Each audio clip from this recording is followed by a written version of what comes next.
Hello, YouTube. Today, also hello any Twitch viewers that joined in the last little bit. We have not done what my plan is today yet. I've been live on Twitch for 30 minutes. Spent the last like 10 minutes because someone did a cat treat redeem. Any and every And occasion. now creature is hiding away. Good one. I think Oshru hissed at Didi after I gave him a minnow, and Didi was like, I want minnow, and I think he tried to steal it away. So I think he got a hiss, which I've never actually heard them hiss at all before. So that was a surprise. Anyways, I should probably get chat on screen. But yes, we're gonna test C6 Varka today. I somewhat think it might be a mistake to test C6 Varka because, in case you're not aware, I already have C4. And we are in extraordinarily low for having C4. Like, I have only done one top-up myself. Now, my viewers have done a little bit of top-ups. They gave top-ups to me on my birthday, mostly. And those top-ups got me C4, basically. C4 was as expensive as the previous 4 copies, essentially. It was 170 pulls to get C3, and 150 pulls, maybe a little bit more, actually, to get C4. Yep, that happens sometimes. Weird RNG, right? But I don't have C6 yet, but my moderator has C6 Max, so we're going to go on to Max's account and play around with C6. I'm honestly I don't actually know. I haven't tried C6. I know, like, the basic gameplay gimmick is, like... Okay, I need to put chat on screen. I know the basic gameplay gimmick of C6 Varka is that it gives... You just use the skill button, so you don't have to, like, alternate between skill and charge attack, which I actually kind of dislike. At a baseline, I already dislike that, because I think it's more... Like, it's easier to do the inputs, don't get me wrong. But I think it would be more fun if I actually had to purposely alternate between doing charge attack and E inputs, right? It would feel more mentally engaging to me for having to swap the inputs, right? But, I don't know. Maybe that won't matter to me, actually, in practice. It'll be visually entertaining regardless, but the actual, like, engagement I get on a player level, I feel like will be reduced by just being a lot of E pressing, right? And I don't know, but it also, like, will probably feel like he's doing actively a lot more at the same time. It's N4 N4 LMFAO. Yeah, so C6 Lonyan is better, true, exactly. Isn't 6E charge attack? Well, yeah, like a bunch of those E's are charge attacks, but part of his C6 is actually you use E's as inputs to do the charge attack, so it, like, alternates between it. More wise Lonyan soloed Celestia, true.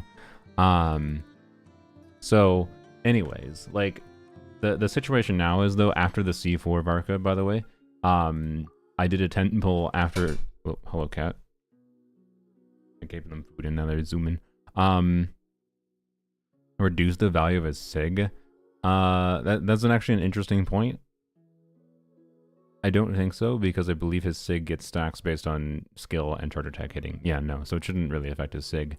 It might minorly affect his stack buildup from his passive, but anyways.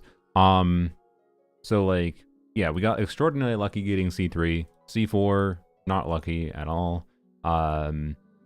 50-50 loss, double pity, which, again, contrasting the previous 4 copies is, like, as insane as it is, yeah, the previous 4 copies before C4 costs about as much as C4 did, which is bonkers. But anyways, I did a 10 pull after the C4, right?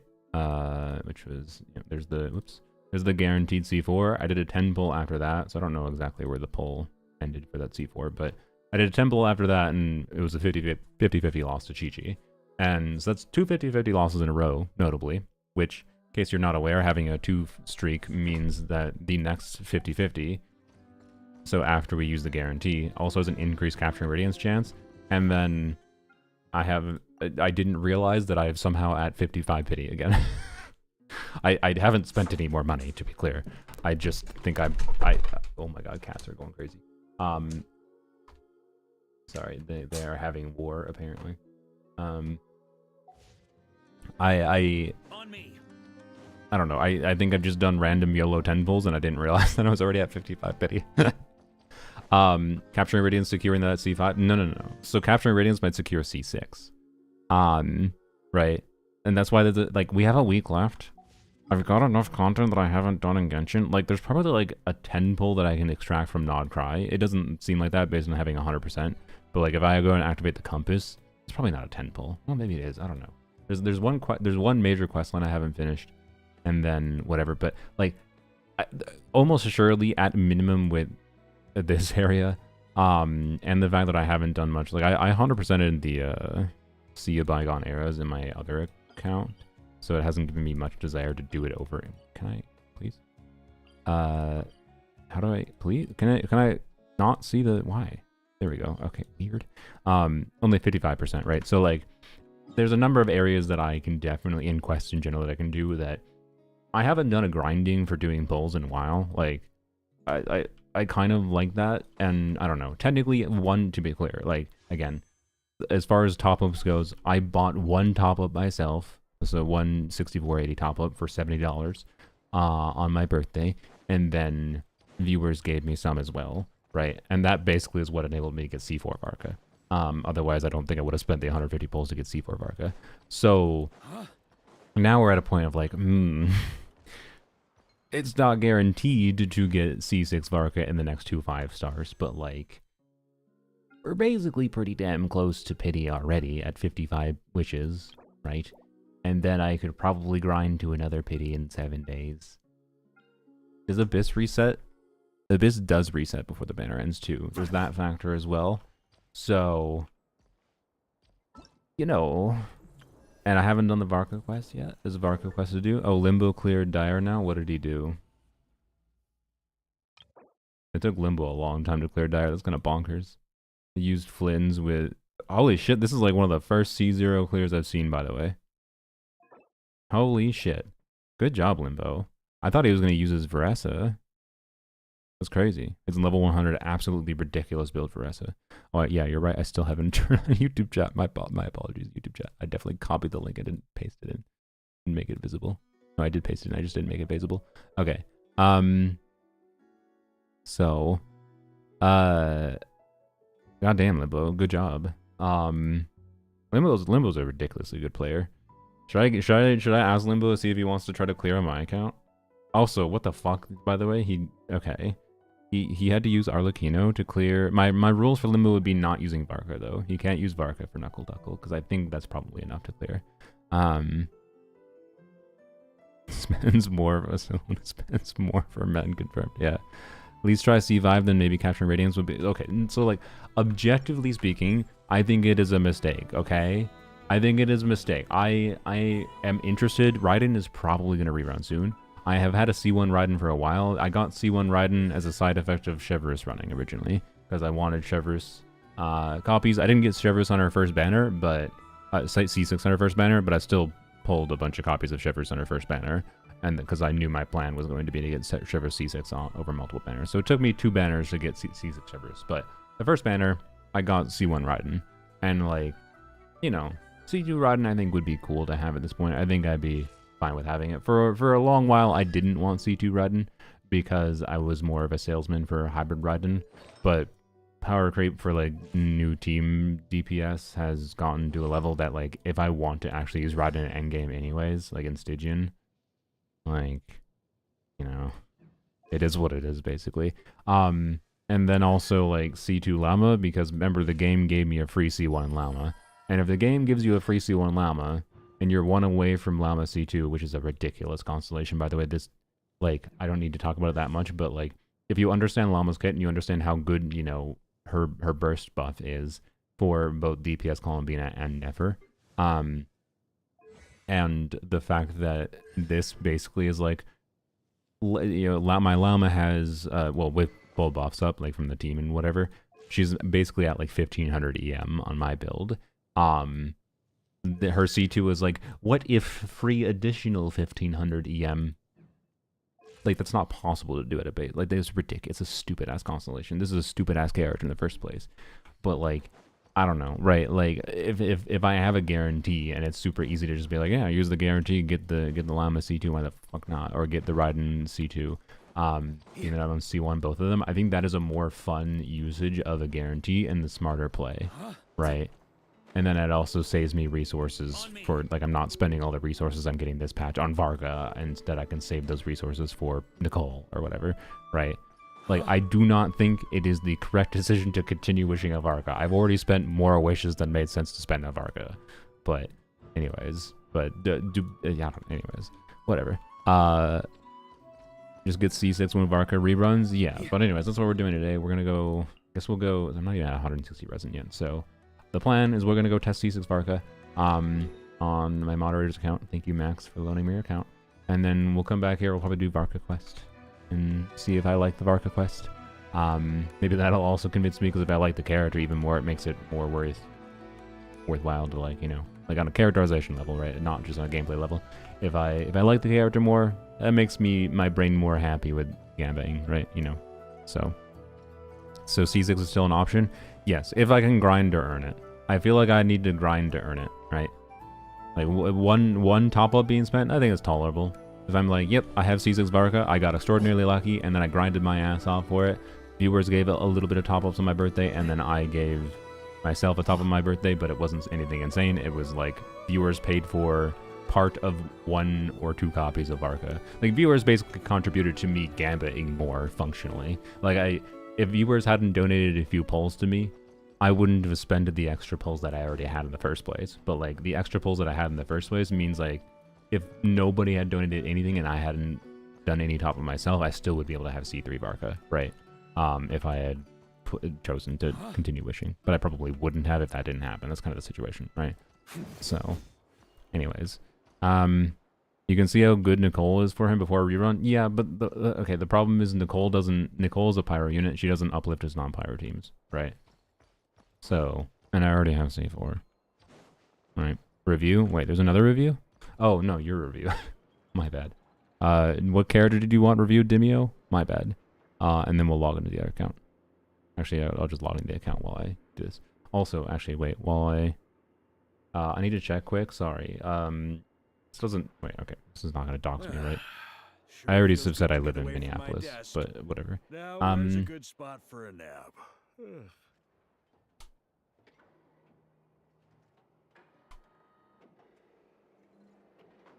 There we go. Okay. I removed my zip code from being present here. Okay. I don't care if people know I live in Minneapolis, but if in case you're not aware, my car was totaled by being hit. It was part of a collision from an armed robbery. A stolen vehicle hit it while I was parked in the street. And I got called today, and they told me it was worth $17,000. So I'm kind of checking if that's a fair price, which, being that my mileage is meaningfully less than these Corollas, the answer seems to be yes, that makes sense.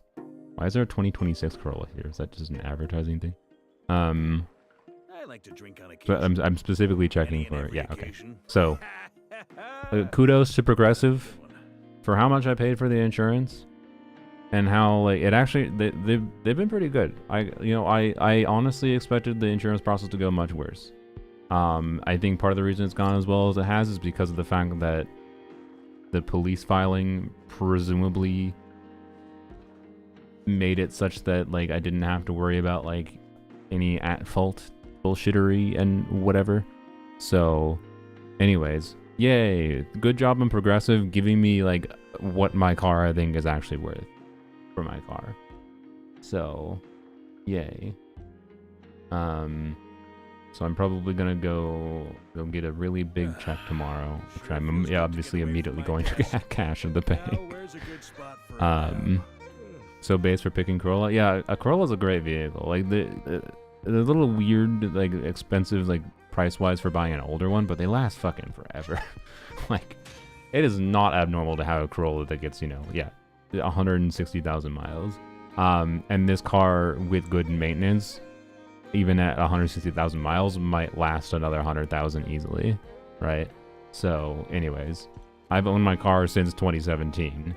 Because I'm stupid and I bought it new, but, like, part of the logic of buying a new Corolla was because of the fact that they'd hold value pretty well, which is correct. Like, the fact that I paid $22,000 for my car, and it's, 8 years old. Wait, fuck, it's almost 9 years. No, it's like 9 years old. Shit, it's 2026, bruh. That'll pay for the next 15 C6s. No. That is bad logic. No. So built pyro overload carrying out. Very nice. But yeah, now I'll have to decide if I actually want to buy a new vehicle, whatever. But it's still an awkward time. Like my intent was to use my car until like it died. Like I was gonna drive this Corolla into the dust. 2017 models come out in 2016 as well. I bought it in 2017, but it means it's been 9 years. I've had this car for 9 years, and anyways, getting like inflation obviously a factor. $17,000 back then is worth more than $17,000 today. Blah blah blah blah blah.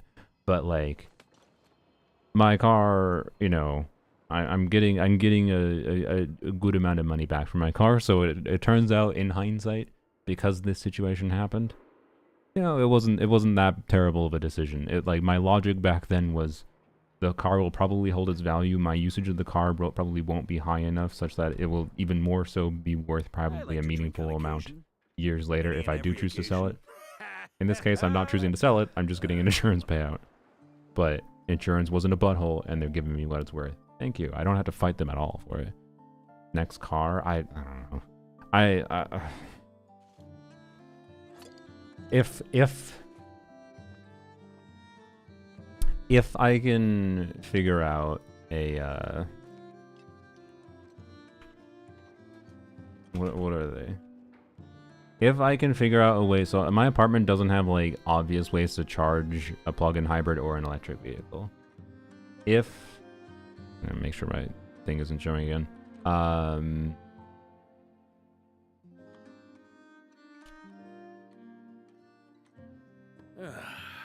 Sure feels good.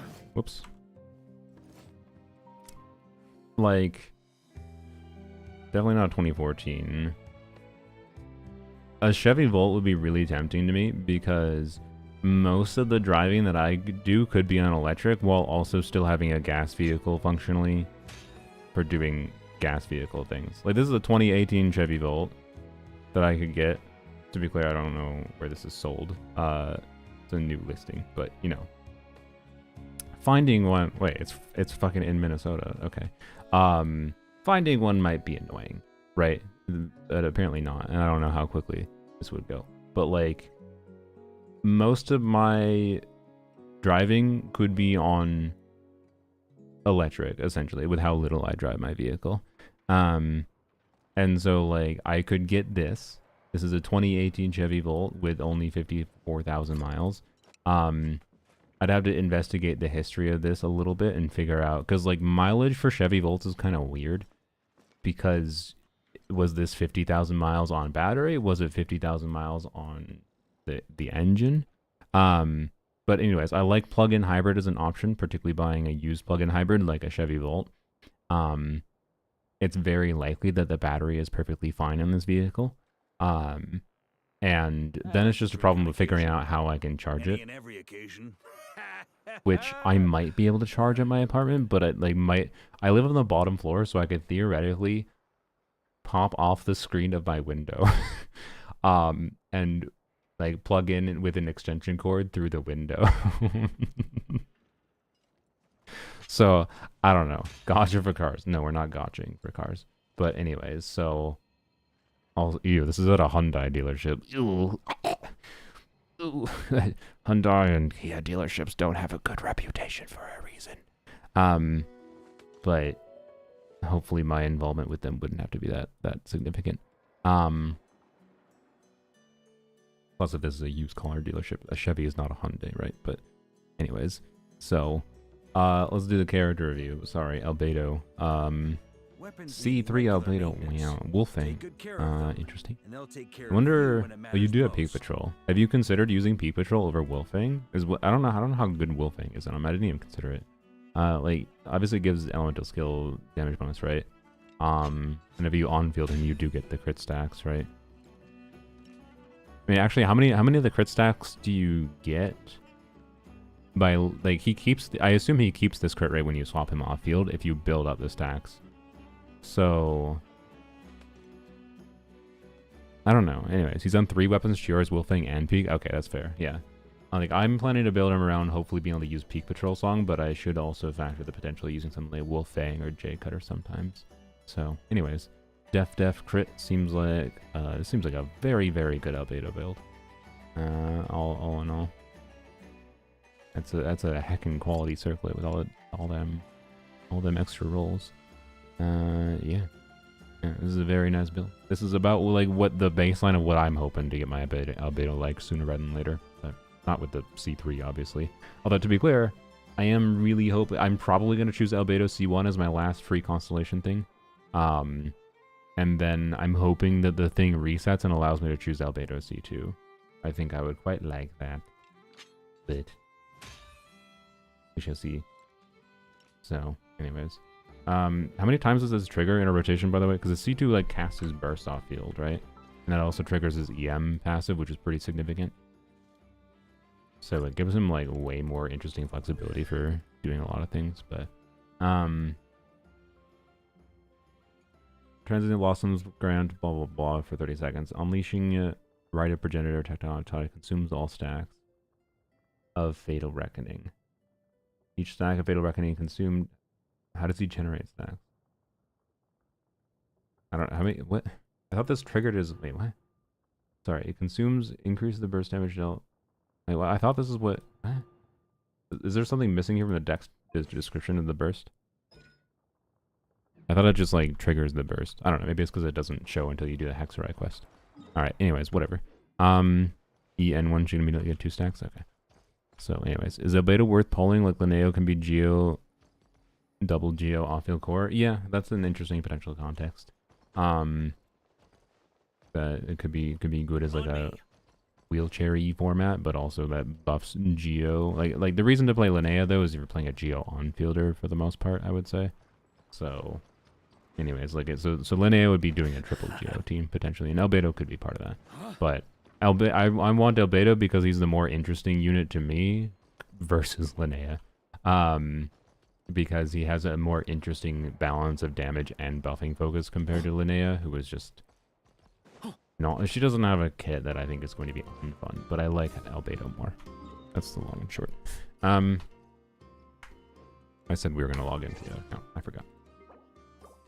And a DPS with a C6 Mona to get? I mean, in theory, I think it's like not that much worse than Mualani. But very clunky to play is my understanding. And Mualani is already clunky. So, I don't know. I don't play Mualani enough to be the true judge of that comparison properly. But Zajef, despite being a hater of Mualani, does play Mualani fairly often. And thought Mona C6 would be clunky. And I believe he tried it and confirmed that it was extremely clunky. So, like, in practice, I would say for most players, much worse than Mualani, probably. But also can still be able to be made to hit some satisfying big numbers. If your priority isn't being super concerned about full clearing content kind of thing, right?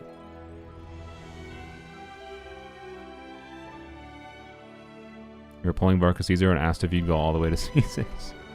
I knew it was coming. No, it's not guaranteed to come.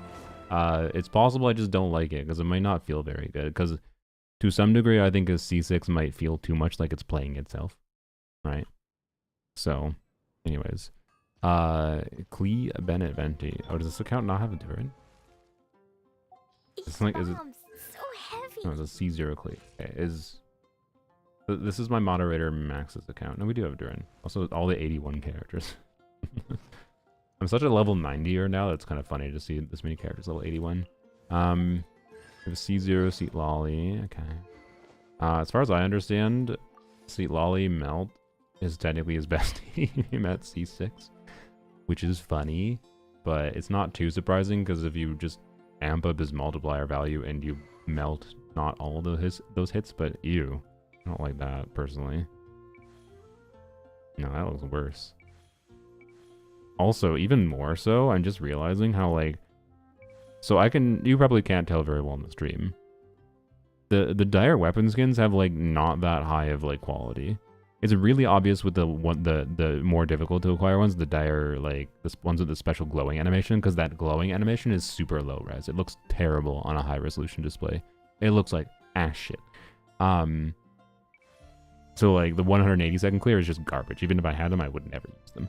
'Cause it looks like garbage in my display. But even comparing to like Varka's own sig here, like I can probably zoom in for you and show this. Like I can see it very obviously on my big fat 4K display, right? But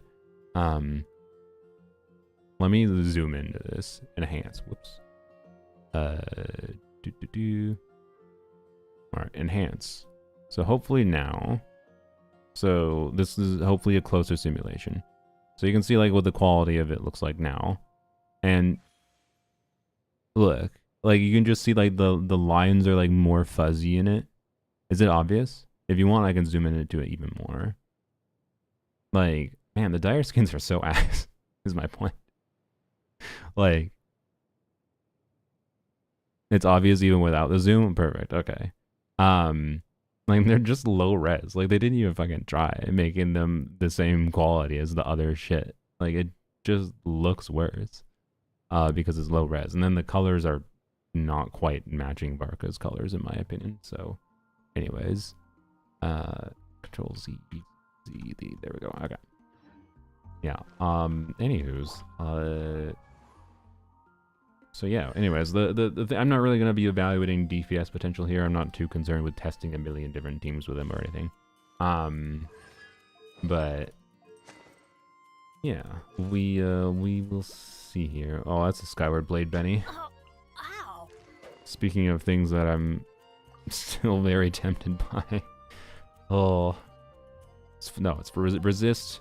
Benny's only relevant for Varka, for Pyro Varka, and Nicole will almost assuredly replace that and fix that issue. Probably.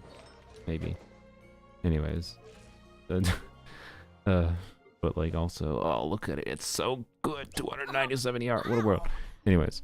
Did dire skins change? No, it didn't change. They just have always looked like ass.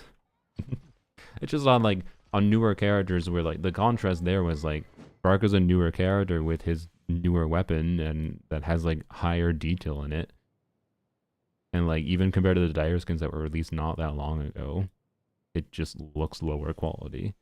So let alone the difference in like how the colors matching, I can see why you think that its color doesn't match versus this color doesn't match. It's 6 of one, half a dozen the other. I kind of prefer his weapon or his story weapon skin. So anyways, I like this. I don't know, it works well. I think the contrast works well. Anyways, I don't have my water bottle. I have a soda by me, I guess. Anyway, once you get Skyward Sword, you will get more and more of them. Yeah, that's what I feel like. I feel like if I dare pull Skyward Sword, I'm just gonna get immediately. I'm gonna like the monthly reset will happen. I'll use my 5 pulls, and the game's gonna be like, here you go, have an early Skyward Sword. I'm just gonna be like, bro, are you serious? I just spent 100 pulls for this. So no, I refuse. I have to resist. I have to resist. Sure feels good to get away from my desk. Hello. Now, Look, we where's haven't the even next decided to round? continue wishing yet. How dare you? But also I have it guaranteed anyway. Again, anyone for joining, like, if I do end up liking C6 Varka, that's so weird. If I do end up liking C6 Varka, probably going to do a grinding fest over the next week to try to get him. I think I have to earn it with the grind. Anyways, oh, I think I saw, yeah, that's, wait, what happened here? You already had his sig. What happened to your max? What if you're 105 pulls away? I mean, I am about 105 pulls away, most likely. Like, well, no, okay. So I have a 2 loss streak, which means an increased chance for trade. I have a guarantee. I'm at 55 pity, and I have a 2 loss streak. So, I have an increased chance for the actual, like, for the 5-star after the C5 guarantee. I have an increased chance to get C6 Varka from a Capturing Radiance or just a 50-50 win, right? It's not guaranteed Capturing Radiance, but it is an increased chance Capturing Radiance on a 2 streak. And that's an important factor potentially to me, because it means, again, not grinding for like 300 pulls, it means potentially grinding for only like 80. So, yeah.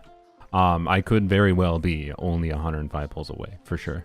It is more likely that I'm 105 pulls away from C6 Varka than I am 200, right? So, your Varka build is functional. I got greedy. I understand. Saving the pity for Linnea Signal. I see.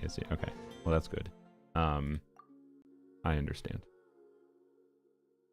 I'm gonna have to decide whether or not I'm at pity, by the way, because I went wished, well, basically I pity, I think, I don't remember exactly. I wished extra for trying to get R5 Sacrificial Staff and managed to get it, which is nice, without getting another 5-star.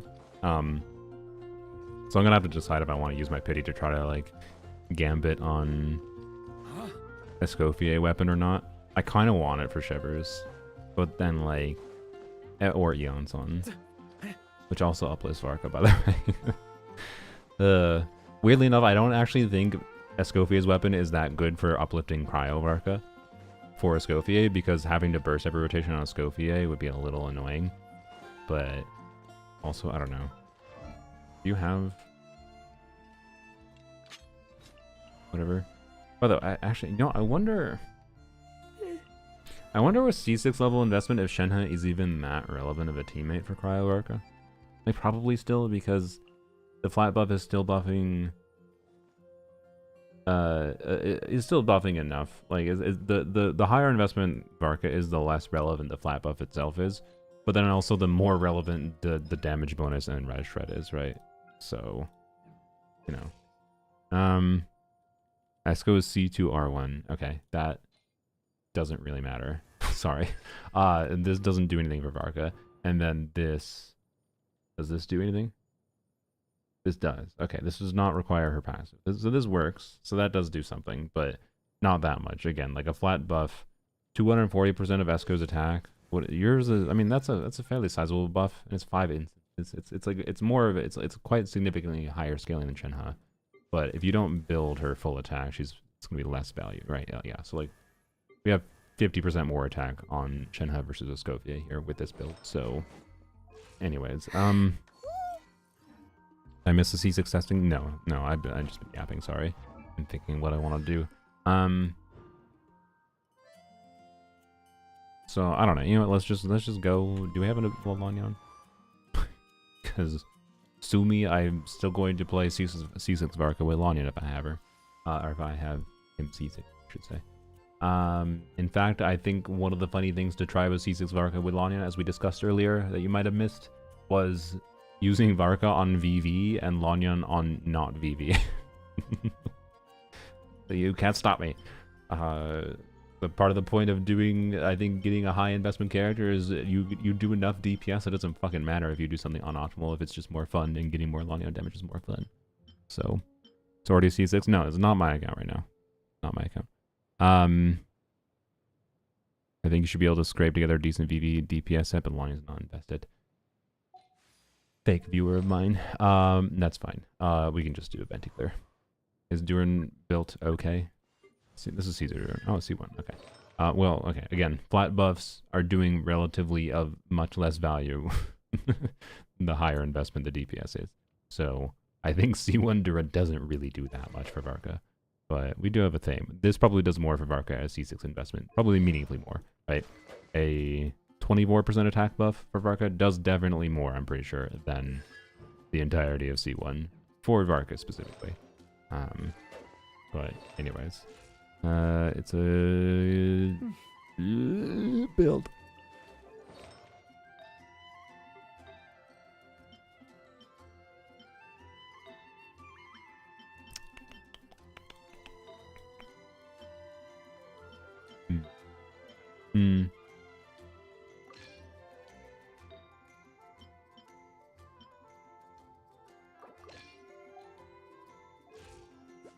That's probably fine. There you go. Okay. I don't need to swap the team. What do I do? Okay, we'll do. We'll follow the Mandragora at the baseline. See what happens. And then maybe we can do an Abyss run, because fighting different enemy types will be more relevant to me in some ways. Then we can try Cryo Varka as well against the Automaton, of course. Let's go here. That's fine. I think Varka hates me. My condolences. Off-piece on Duran because he's on... Oh, was he on 5-piece? I didn't even notice. That's funny. Sacrifice R5 is incredibly fun and satisfying to play, for sure, for sure. Hello, under my shoe. How's it going? My dog just stole my dinner. Speaking of, my gosh, my creatures my cats are so damn annoying with me eating food sometimes. I'm just like, I'm getting to the point of I have to lock them out of the room if I choose to eat. Like, in some ways, my kittens might be making me have better eating habits because I feel like setting a specific time where I just go and eat a normal meal at a specific time every day where the cats are not present might be ideal because they're so damn annoying. They're so annoying with, like, jumping around and, like, they're not, like, trying to yoink my food from the plate or anything, but they are absolutely, like, constantly trying to go and, like, sniff it and will, like, start licking the food if I let them. So I have to, like, constantly push them away, and I'm just like, oh my gosh, you freaking obnoxious. You're adorable, but stop it. Anyways. I like to watch over each other as they eat and they see you as a massive cat. Yeah, it's potentially that, but they're also definitely trying to get the food themselves. Alright. I don't know what the combo is exactly, other than, like, so C6, well, of course, just... I didn't check the Venti... Oh, this boss. I did not check the Venti build. I'm gonna retry, because I bet I need the energy. I did not check the Venti build, but whatever. I think we'll just start whacking this boss, like, right away. Again, I'm mostly, honestly, interested in... I did hit it. Okay, good, it's fine. This Venti build is not that much energy.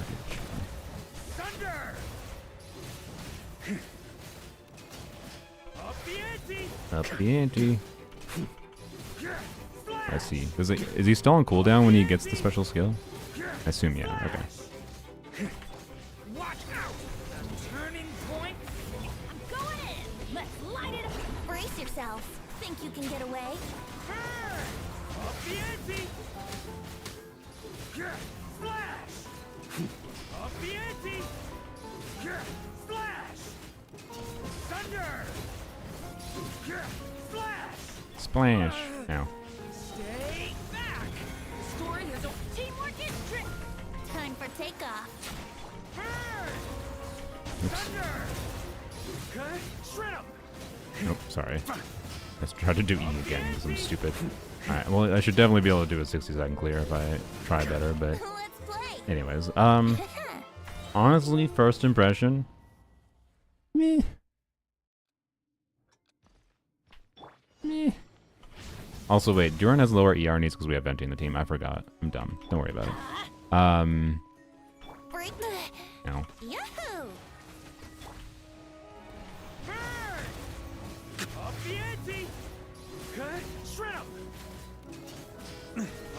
Like, it removes a not insignificant amount of active input with him that I think kind of makes him less interesting to play. Here we go. Bro, go away. Think you can get away? Thunder! Flash! Thunder! Flash! Up the ante! Turning point! Teamwork is Alright. Yahoo! Varka Trail maybe like Venti more? Yeah. Up the ante! Flash! Thunder! Flash! Don't get me wrong, he feels a lot stronger, obviously. But like... I don't know. The charge attack's long, and it feels like I'm doing less with him. Like I said, it definitely. Do you want me to use your resin? No, you don't have resin. Never mind. It definitely just like feels like I'm doing less inputs and he's playing more of himself, which is not very interesting to me. Like. I like if constellations change the nuance of gameplay, that's cool. I think it reduces the nuance of his gameplay.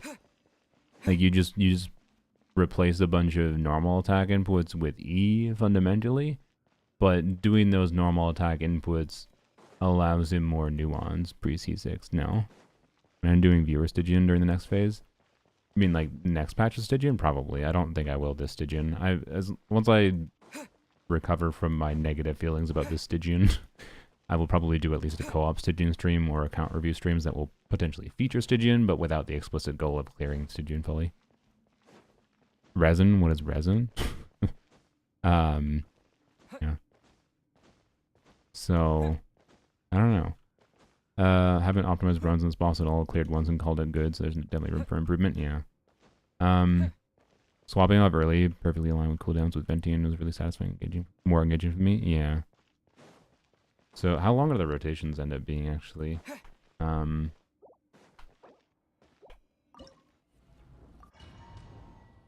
boss is literally for Skirk, you can't do it without Skirk. You should watch my video coming out tomorrow. Stay back. Goddamn. Varka is one of the most compelling 5 stars as an option to deal with the cryo boss, just as an FYI. And he can clear it without having a Scophiation, huh? I did not clear it, to be clear, without Shenhe. I cleared without a Scophia and without a save. In the video. I'll spoil that for you.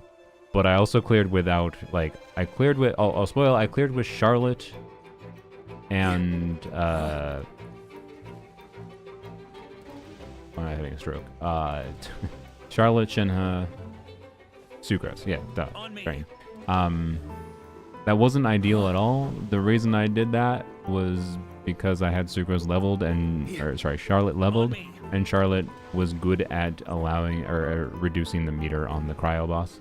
I don't necessarily think it was ideal for various reasons, but I was considering using Rosaria or Layla, but I couldn't survive with Layla properly because I only had a level 40 Layla, and then Rosaria I didn't have invested enough with a good enough build to properly showcase, with Shenhe, that is. And without Shenhe, where her damage matters less, I think you need a build on Varka that takes advantage of the free crit rate from Rosaria, which is not easy to do. So for various reasons, I didn't use like the lowest investment team on my account. But I'm pretty sure you can clear even without Shenhe with a good enough Varka build and good enough play. It just needs to be a really, really specific Varka build. And I'm pretty sure Varka can do a 1 cost clear on the Cryo Automaton for what it's worth. So yeah, not at Dire. Fuck Dire. Anyways. But yeah, and if you have any amount of the more compelling supports, like have a Scophier for him, have Shenhe, it becomes quite easy to use Varka to deal with the Cryo boss, is what I would say.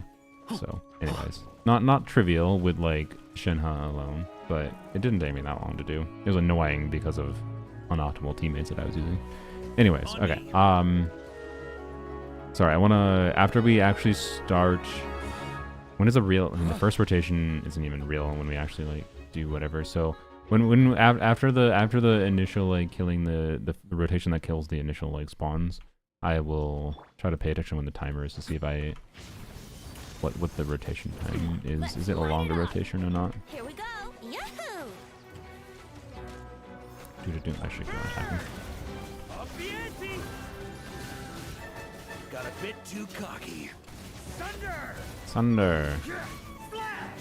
Splish, splash. Thunder! Oh, he dead. Rip.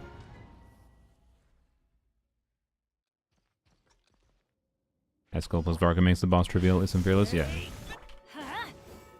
Like, it's still Cryo Shield, don't get me wrong. You're still gonna, like, want a Scophier for it, but I very specifically wanted to clear it without a Scophier. Because I think Varka C0 synergy with Shenhe is actually pretty cool.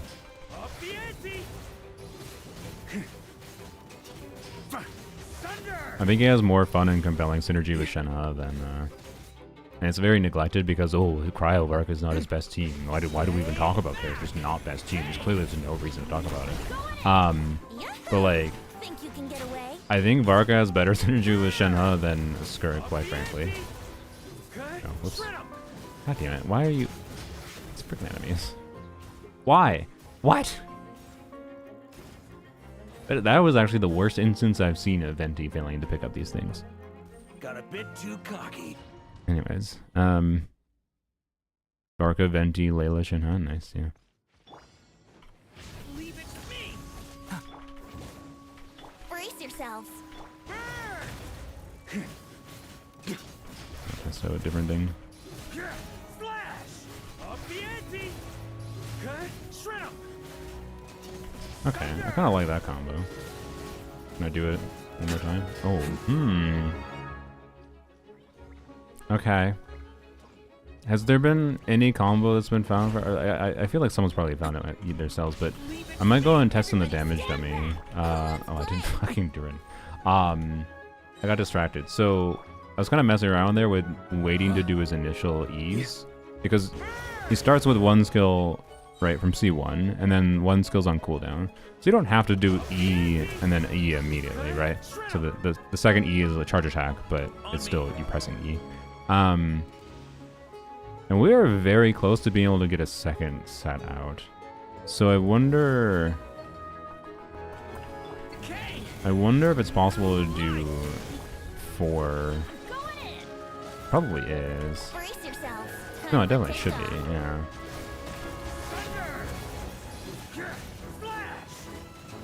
No, I shouldn't say it definitely is, because the fact that you're doing the charge attacks means you might have less hit lag extension. Well, I don't know. I wonder if his charge attack adds hit lag extension. I'm not sure.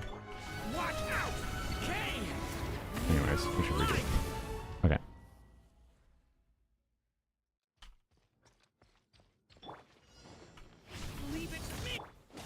Alright. Yahoo! Yahoo. Thunder! Shred 'em! Thunder! Flash!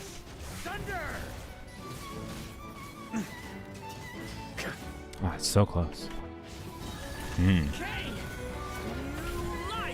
Everybody stand back! Think you can get away? Up the ante! Flash! Alright. Shred 'em!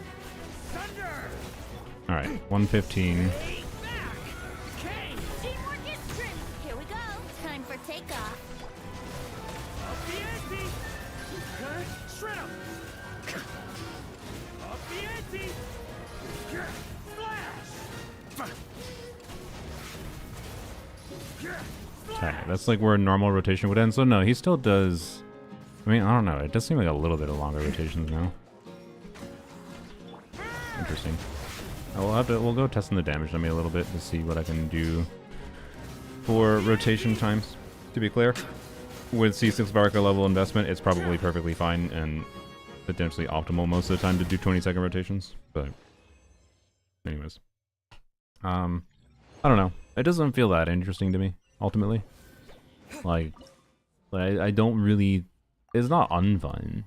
Don't get me wrong, but it doesn't really have a gameplay field change in a way that's in here. I do need to actually switch the characters. Not that I hate Rise, but it doesn't have like a gameplay change in a way that is that meaningful to me, ultimately. So yeah. This Venti definitely did not have enough energy to burst in the initial rotation, but that's probably fine. So this, and then this wasn't a Scofier with her weapon, so I will burst if her energy is available. Might change the ideal rotations. I wonder, you know what? Okay.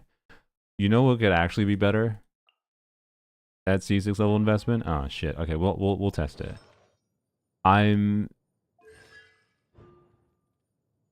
There's a possibility that Chung Yun beats out Shenhe at C6 level. I'm not gonna lie. If that is the case, I'll commit. Use Lanyan? No, not right now. I have Lanyan on my main account, yo. We'll do some testing with Lanyan later. Chlorinde, I'm still building, sure. But anyways, we'll test with Shenhe first. And then Venti here. You're still C4? Yes. Mm-hmm. What do we have on Shenhe? I cannot tell. That is fast. Okay.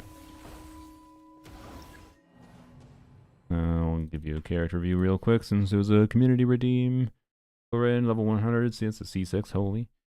Still building her, huh? I mean, I don't think you need advice on this one. Is there even an improvement you can make? I mean, technically, this is a bad roll. but it has super high roll value. Well, I shouldn't say super high, but high roll value. Like, yeah, get a 4-line perfect piece on Flower Feather. Remove an HP roll. I like how you say you're still building her. Yeah, like technically every one of these artifacts technically has one bad roll. Oh boy. But your standards might be a little high. I'm not gonna lie. This is a strong clear end. Yeah.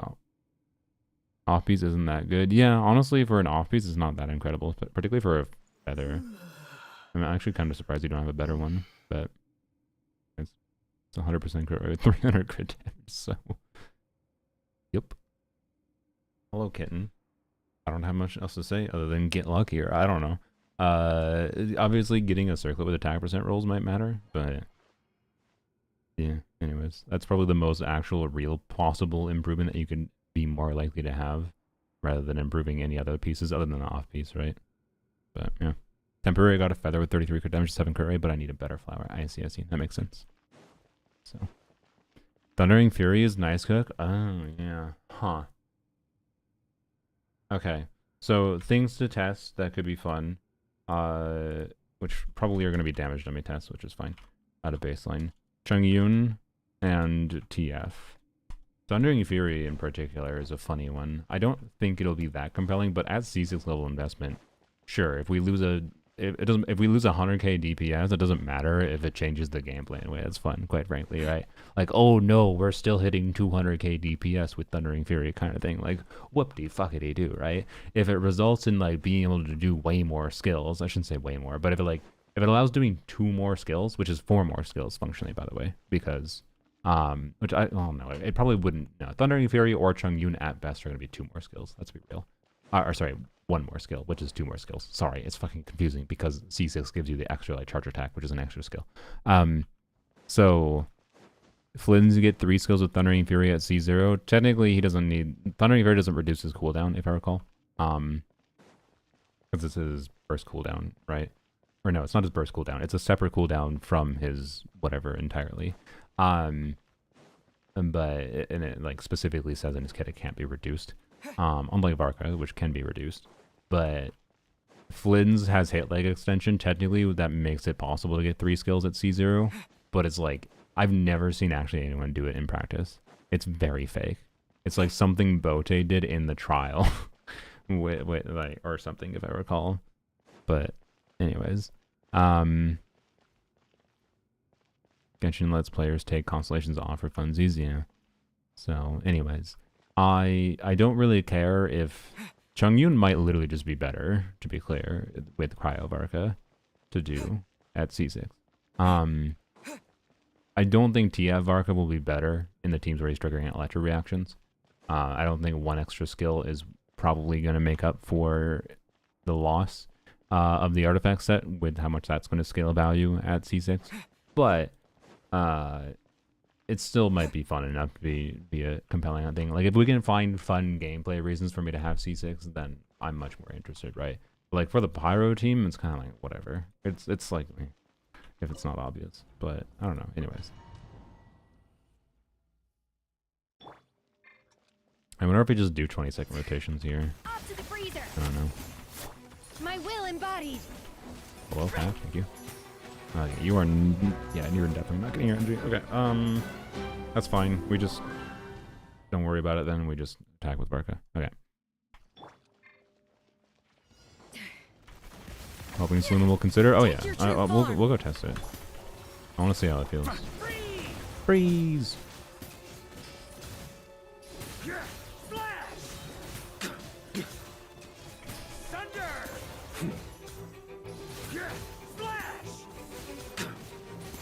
Wait, what the hell did I just do there?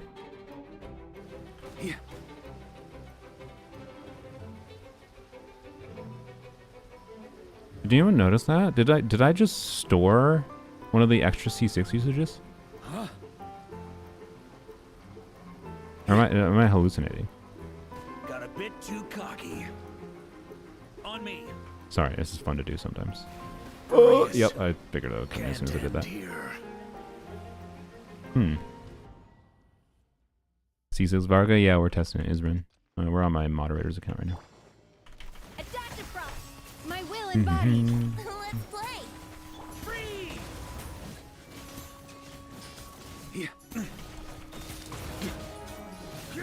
Splash! I did store it. Okay. Thunder! So you can store it by using a charge attack? Huh. Is that a good thing? Like, we were able to do, right? Like, I'm not having a stroke, right? I was able to do, like, E charge attack input, not an E input, and then do the 2 skills after still. Does that ever matter? I don't know if it ever actually matters. Yeah. I don't know. Weird. Okay. That's interesting though. That might mean there is more consideration of weird things than I thought. Okay, this Shenhe has an R0 fam, as far as I'm concerned.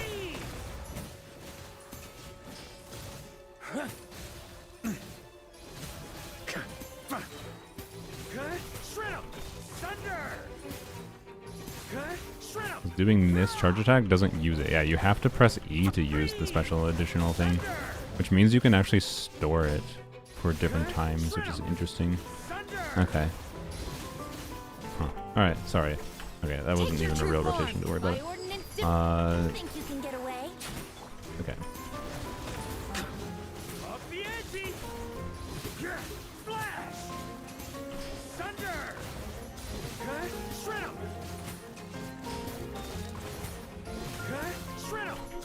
A burst of flavor. Oops. Do Okay. your master's bidding. Time for takeoff. Freeze! Don't worry about it. Oops. Sorry, my brain's not adapting properly to the extra things I'm doing. Okay, let's try to do it. Let's see if we can kill him before he goes down to this face. Okay. How to up the ante? I have no idea. You know one benefit of C6? You hear the charge attack lines a lot more. Because I think some of the lines are specific to the charge attack, right? So, yeah, anyways, okay. So, I think I can just use the free attack. Whoops, not that. I used the free attack early, probably in the first rotation, and I just had to rotate well after that. Alright. Freeze! Thunder! Okay, shred 'em! Up the ante! Up the ante! Adaptive frosting. Goose on the loose. Goose My will is on the embodied. loose. By ordinance to... Think you can get away? Freeze! Freeze! Up the ante! Okay, shred 'em!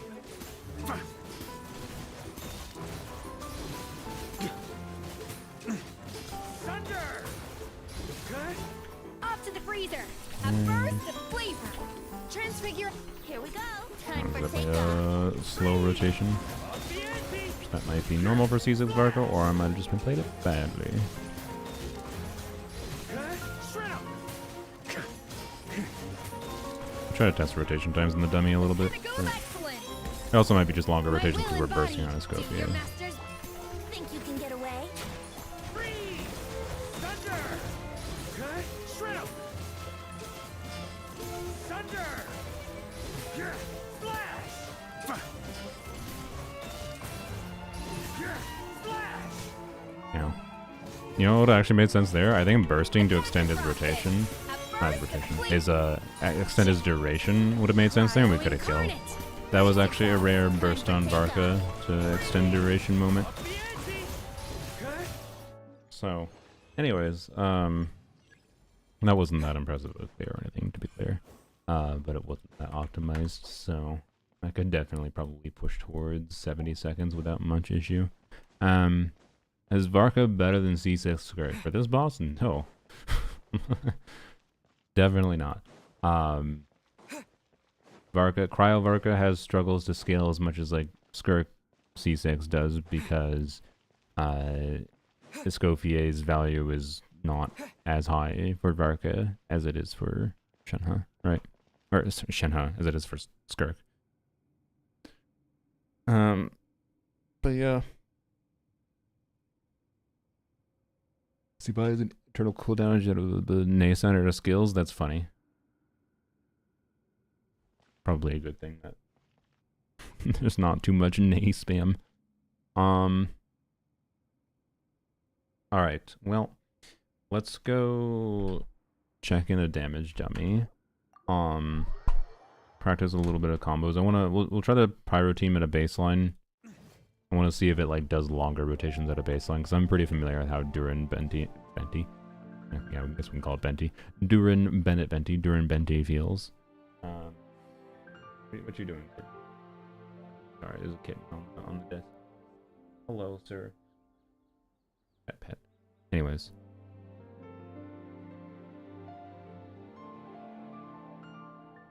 We'll see. I don't think doing longer rotations is inherently a bad thing if that is what it causes, but shall see. Don't be sorry, it's Cat. Yes, this is true. Shouldn't apologize for Cat. Oh, Cat is stepping on the keyboard. Hello, sir. Where are you going?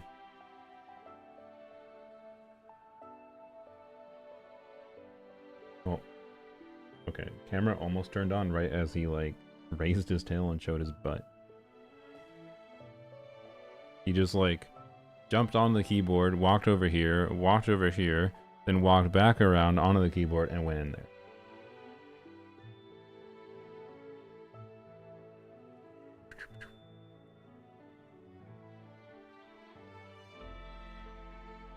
Anyway, sorry. Playing with a cat. No one did a cat redeem. C6 Varka is the 15th best C6 team in the game. Whoop-de-doo. Why does that even matter at C6 investment? I don't understand why people whatever. No, I know why people care, because they are like, my character, the best character. Anyways, I don't care about that aspect.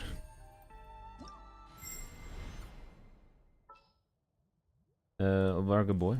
All right. Let's move out. We're doing. Where to doing? Where to do? There to do. There to do. I'll be right behind you. And Bennett, hello. What level was Bennett? I'm not used to other accounts' character screens, so I don't know where to like scroll for. Bennett was level 80. All right. And then Bendy boy. Give me a moment to compose myself. All right. Top 15 is bad. I also feel like that doesn't even make that much. I don't know. What the fuck is the point of comparing C6s when like whatever? It's fucking stupid. I don't care. I really don't give a shit. I'm not even gonna engage in the conversation. This is a dumbass conversation in the first place, in my opinion. I don't care. If you want to engage with it, if you don't, it's not a dumbass conversation. Do you go find someone else that actually cares? Sorry. Okay. I don't really care about the point. Like, look, I'm someone who is fine with the idea of if Varka loses half of his fucking DPS by switching him to Thundering Fury, but gets an extra skill from Thundering Fury, and that's more fun to play. If I meet the DPS clear regardless, and it's more fun to play, I don't give a flying fuck if it does less DPS at that point. When it's going to trivially clear anyway. So, like, I just don't care. I just don't care about stupid-ass conversations like, which C6 is better? When, like, you can draw any number of arbitrary lines. Like, for example, I could make a heavy argument that C6 Varka is meaningfully better than other C6 DPSs because of his ability to change his fucking element, and that allows him more easily, particularly at C6 level investment, to potentially bypass most enemy mechanics at dire difficulty. Right? So, like, you could argue he's one of the more efficient C6s to invest in that level. And that's part of character strength that everyone fucking ignores. It's a part of his strength that people ignore at C0, to be clear. But that's even more the case, actually, as you go higher investment on him. So anyways, pointless. C6 copy tone of best? Exactly. Anyways. Yeah, we're seeing if we do 18-second rotations or not. Everybody stand back. Let's play. Think you can get away? Alright. Theoretically, E, normal attack. E. Yeah, you can still do 18-second rotations. Well, I think it's like 18 and a half seconds, honestly. Yahoo! Time for takeoff. Burn! Thunder! Up the ante! It is unfortunate that... Decay! Yeah, I think it's like 18 and a half. It's unfortunate that you don't have a choice between skill and whatnot. Skill and charge attack, particularly to end the rotation. Sorry, that's a little bit slow because I forgot to buffer my normal attack input. Oops. I kind of suspect there's a better way to do it, but anyway. By the way, this is I'm my apologies, Max. It's kind of funny to me that I have one Durin constellation, and maybe my Varka build is better. It's not that much better. I don't know what your attack is. You know, I think my Varka build's a bit better because I have higher attack than you. So I guess it's not that surprising, but I do have Durin Z2, to be clear. You do not have Durin Z2. You have Durin Z1 at least, and you have Durin Sig Weapon, which is a matter. So anyway, you have more 5-star investment than me, and my Varka outperform, or he gets the same DPS. Doesn't outperform. My Varka at C4, he gets the same DPS. Anyways, that's the C2 Durin's like a 60k DPS increase. Yeah, I'm not surprised. So anyways, I wonder if I would crack 400k with mine. I have no idea. Anyways, does Varka Hydro clear that? One thing, I didn't even include it in the video, but I might put it in a pinned comment. I really wish I could show the previous Stygian Hydro Varka when I was trying to simulate it. Like the previous Stygian crab boss was weird.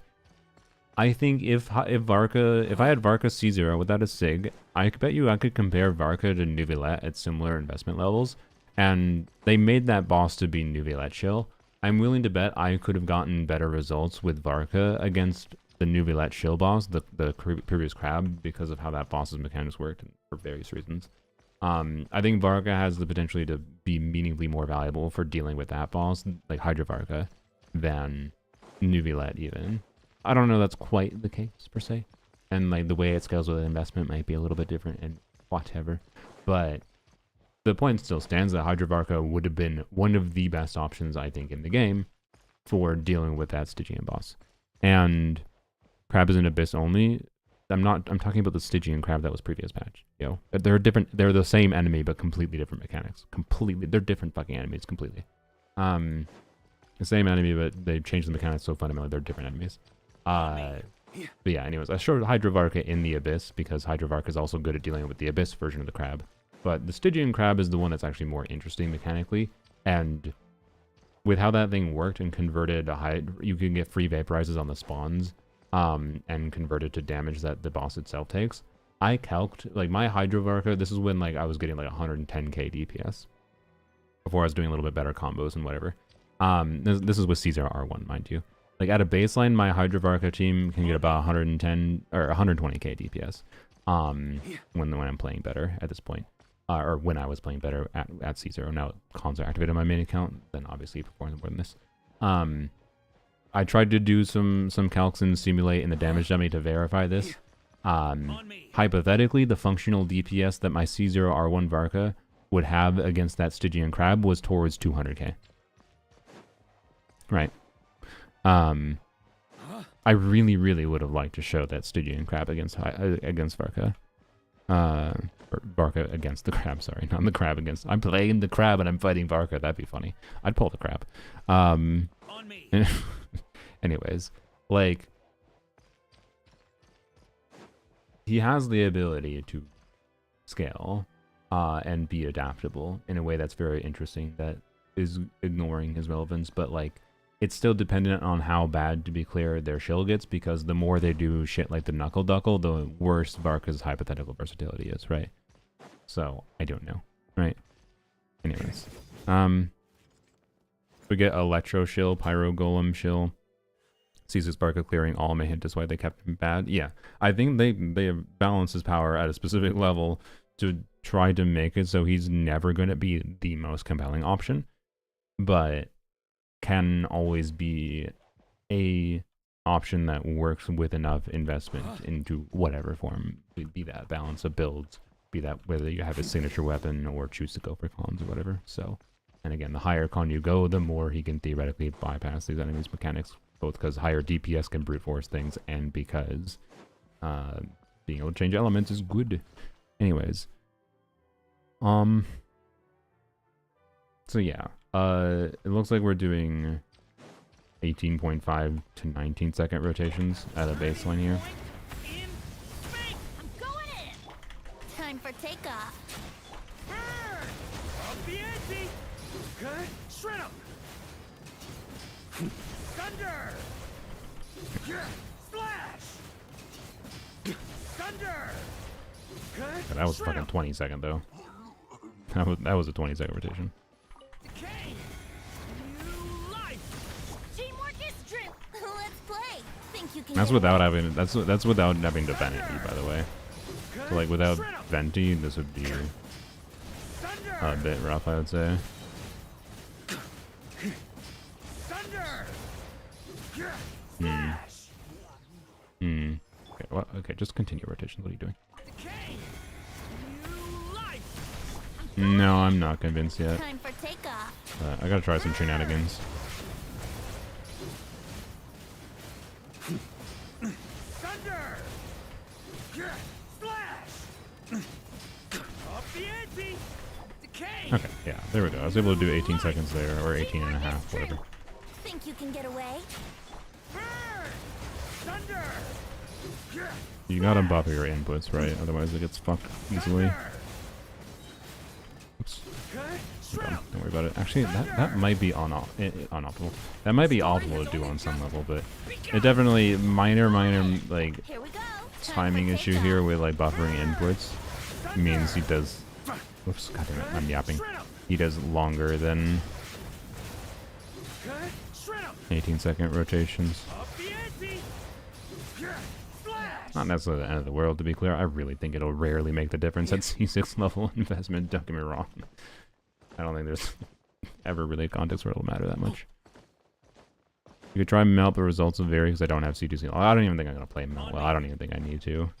Like, I'm not saying I wouldn't practice melt if I got C6 Varka. I just don't think I need to try it right now. I'm sure it will work well if played well. So yeah. Anyways, test Faruzan with his team. Better to use Faruzan when they have Duran. Like you want Faruzan in place of Duran? With C6 Varka specifically? I mean, that's an interesting option, I guess.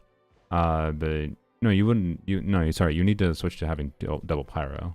So like Faruzan is still going to be a compelling alternative to Venti, especially if you have a Venti without elegy. Faruzan is going to be about as good as Venti, generally speaking. Although, you know what, with doing longer rotations anyways, maybe Faruzan does beat out at C6.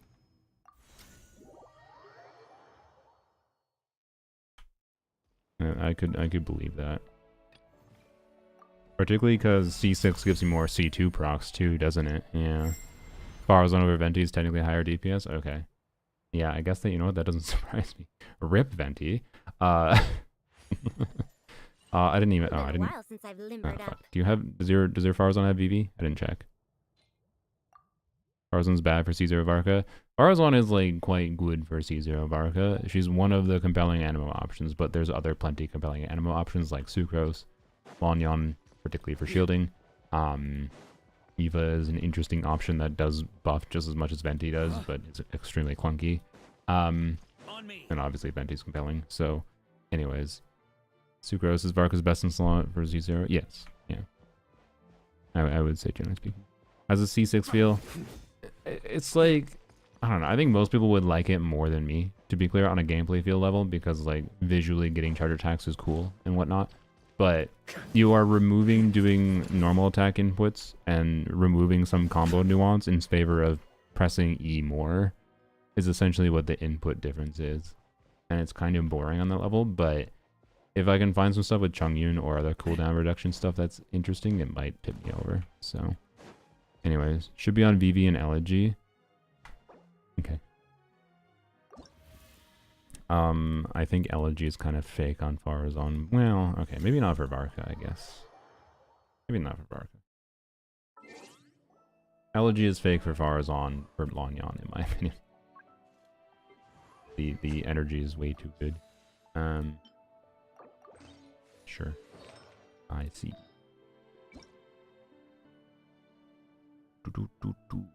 Where?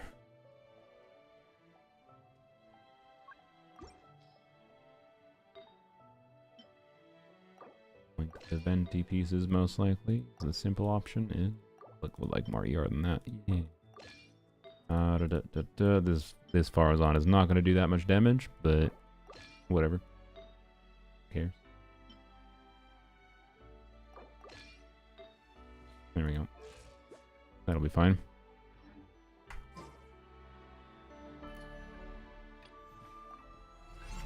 Alright. I have prejudice towards C6s that they all kind of make the character more boring. I kind of do as well. But the baseline of why I feel that, though, is it just makes them do too much damage. My Varka already does too much damage. So, like, that's not even a factor for me right now. So now it's just, like, is the gameplay more interesting to me?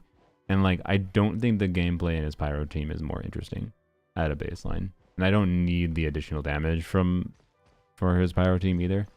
But, again, if I do some testing here and I find Chung Yun beating out Shenhe with cooldown reduction, that could be enough to tip me over.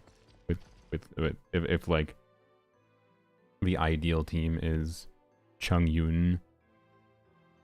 Actually, maybe it'll be, I don't know. I think Shenhe or Chung Yun are better. Like, is it going to be Escoffier Chung? If Chung Yun is relevant for C6 Varka, is it going to be Chung Yun Escoffier or Chung Yun Shenhe? Probably Chung Yun Shenhe. Definitely Chung Yun Escoffier for like the cryo boss, but cryo boss is annoying cryo mechanic, right? So it's kind of whatever. I don't know. I think C6 Shenhe is very fun and she feels so much better. Well, yeah, we're not talking C6 Shenhe. I'm just talking in general. The Shenhe at a baseline. But yeah, anyways. Turning point in space. Teamwork is dreamwork. I probably need to do that now. Me, have fun with Venti! Flash! Thunder! Cut! Shred 'em! Venti! Cut! Decay! I'm going in. Huh? Too late for regrets. Burn! Venti! Thunder! Venti! Cut! Stay back! Decay! Teamwork is dreamwork. Huh. Years of the storm. Burn! Venti! Cut! Shred 'em! Oops, I forgot the normal attack. My bad. Thunder! What am I doing? Oh my god, whatever. Yeah, he gets pretty close to Venti, and I played that really badly too. Or she gets pretty close to Venti. So this is without an invested Faruzan build. So yeah, Faruzan before Bennett. I mean, actually, honestly, you know, that is worth testing again. Now that I think about it. Okay, let's test again with Faruzan after Bennett. Try to do a little bit better play. But it's worth testing again at C6 level investment because maybe at C6 it's whoops, god damn it, yapping. Maybe at C6 it is better to prioritize Bennett uptime over VV uptime. I don't think that will be the case. I think that should hold true even more so. That prioritizing VV uptime is better. But anyways. Just a few cons in about C2 makes the game way too easy and takes the challenge out of it. Yeah. With Varka it's a little weird in that I think there is more compelling reason to do it, but I mean my conclusion is still the same. Like, having tested my own constellations on my own account, I think C1 R1, which is what my original plan was for Varka, was the smart stopping point. And if I could turn off constellations, it's very possible I would almost always just leave Varka C1 R1.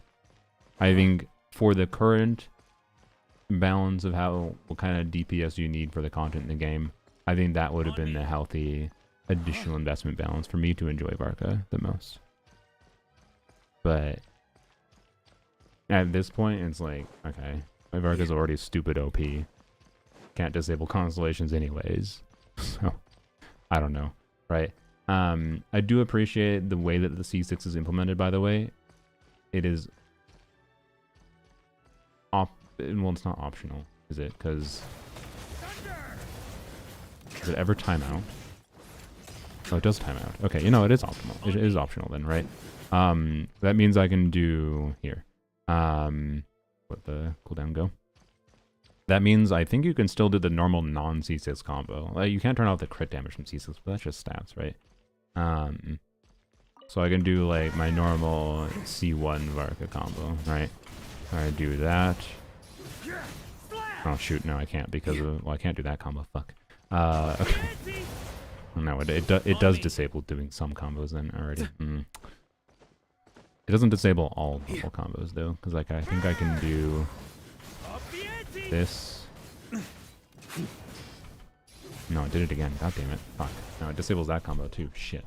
Okay, never mind. It does kind of fuck with your combos you can do. Never mind. C6 make no Hexarite characters better.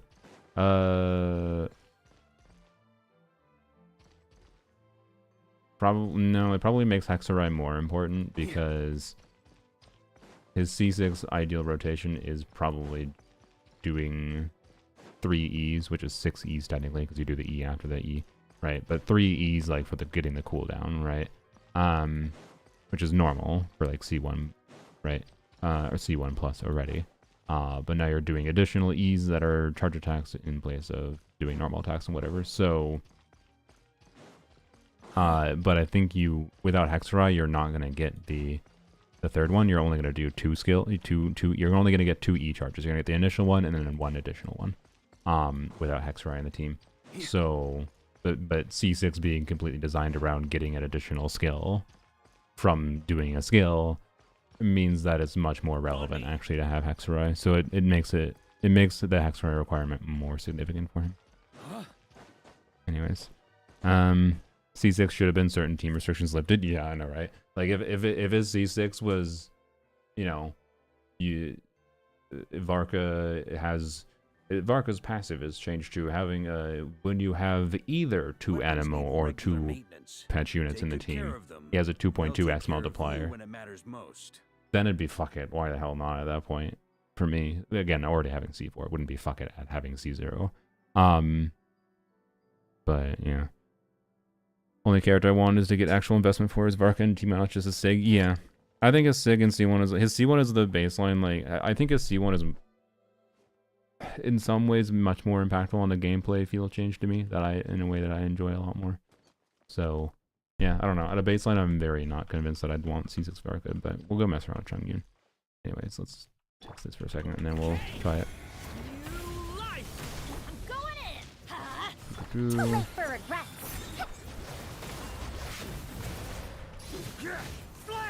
Splash. Thunder. Shred 'em. Up the ante. That was very slow. Decay. Teamwork is dreamwork. We'll see about Yes, this is a different account. Thunder. Flash. Thunder. Thunder. It is really annoyingly difficult to do 18-second rotations with C6. have fun with this gift. Thunder. Wait, we're not trying to do 18-second rotations. We're doing Faruzan. That's dumbass. Thunder. Flash. Thunder. Flash. Either way, that was a little bit better, but okay. Not perfect still. Alright, I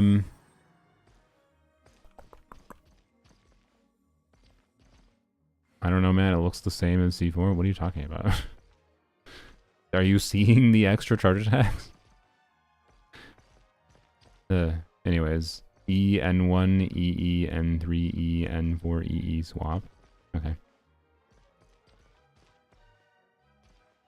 Oh, you're talking on a DPS level? Yeah, yeah. Like, we're not comparing... No, I'm not talking DPS. We're comparing, like, general gameplay feel and whatever. I don't really give a fuck about the fact that it's higher DPS. I really don't care. The only interest to me is the gameplay change. Like, it doesn't fucking matter that it does more damage.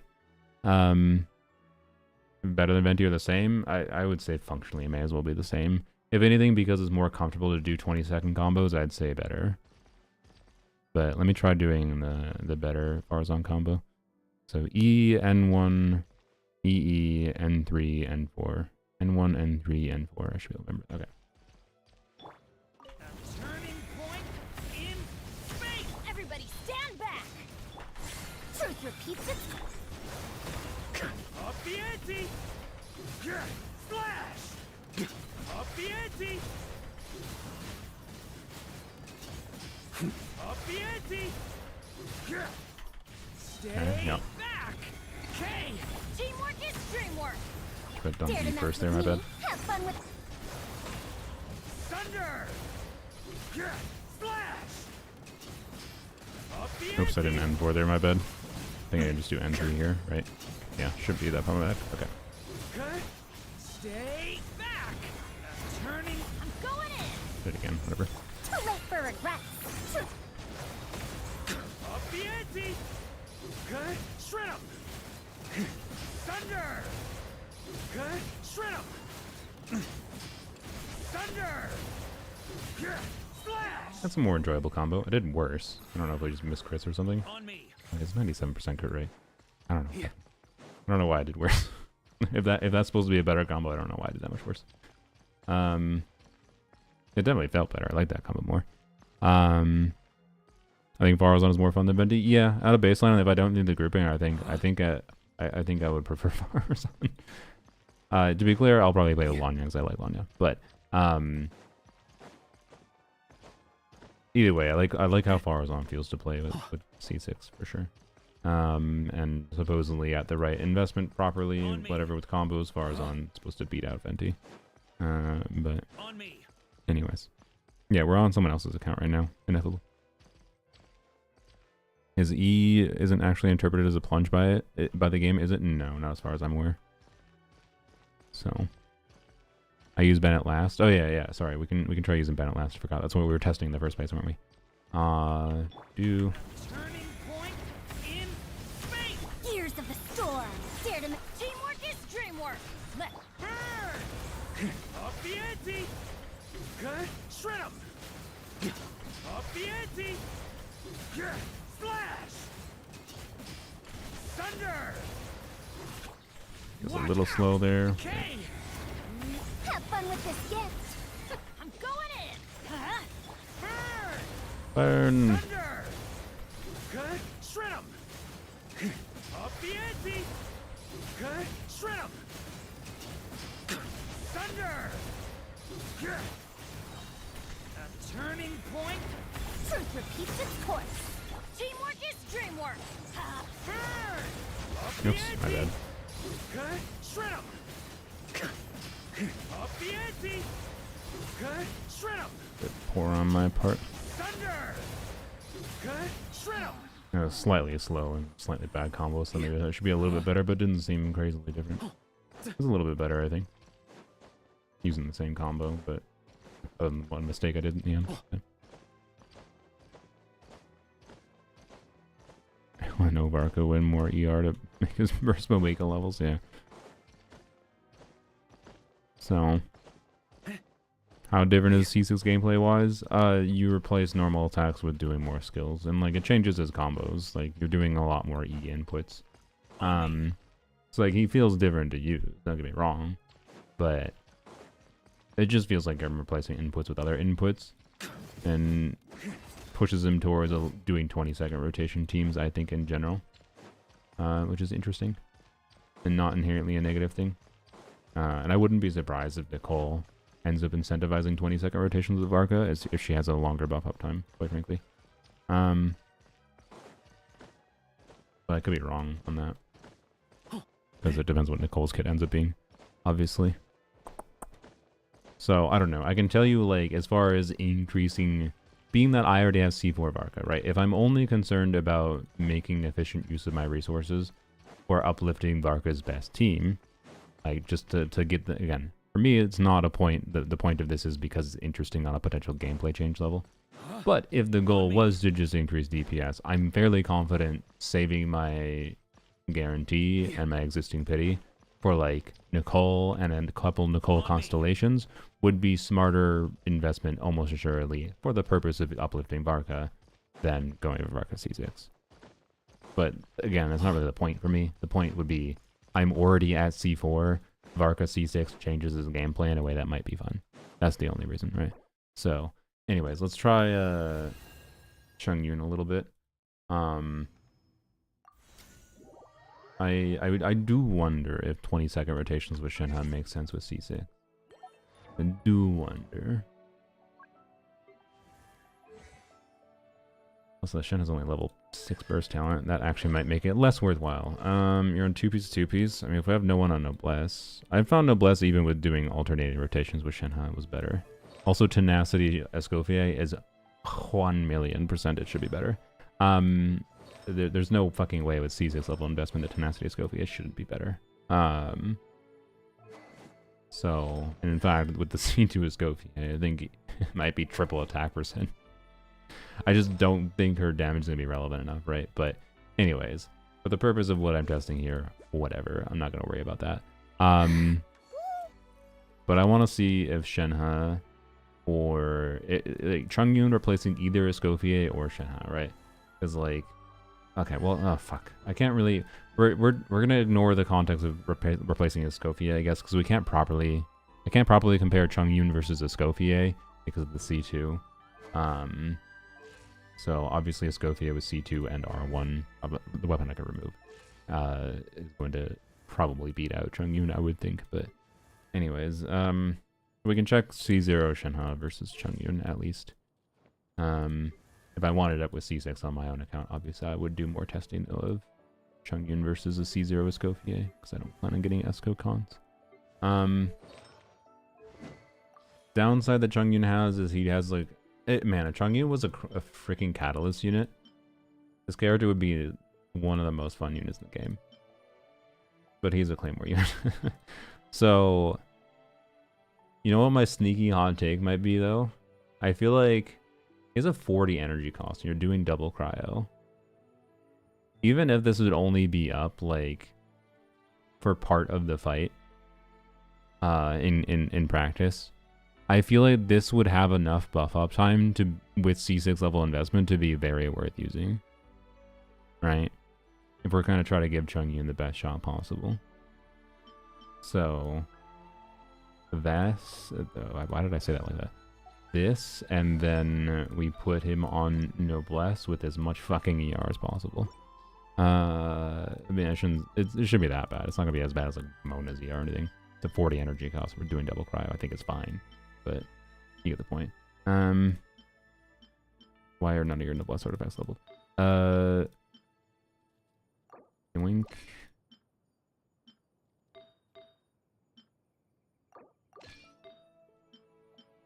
And there's so few options for Noblesse.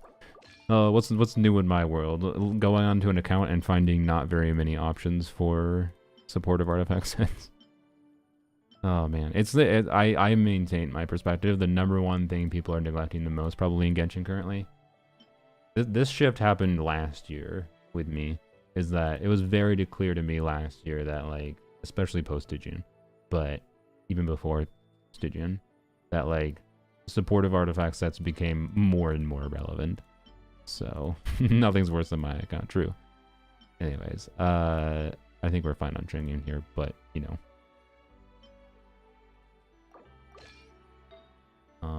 And we may as well let him crit.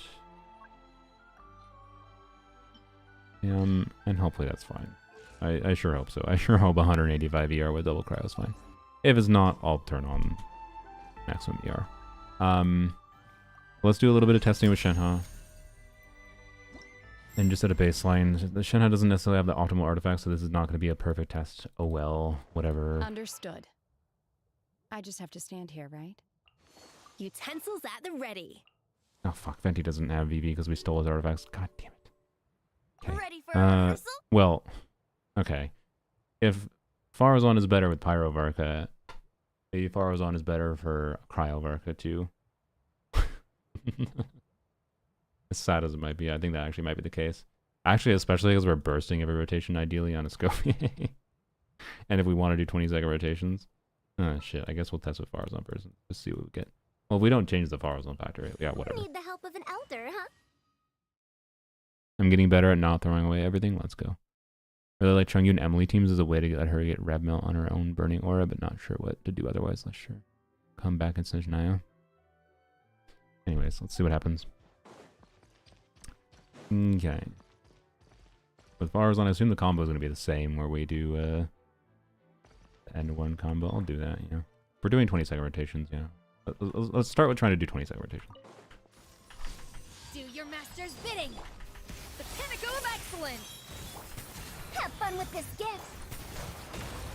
Up the ante! Okay, shred 'em! Hello? Oh, Hexarai. Okay, Venti is better. I forgot. I forget that is the problem with the Cryo Varka. You need to use Sucrose or Venti. It is not allowed. I forgot. I forgot. Yep, yep. Yep, yay for Hexarai requirement. It's fine, Venti boy. Welcome back to the club of being relevant sometime. Okay,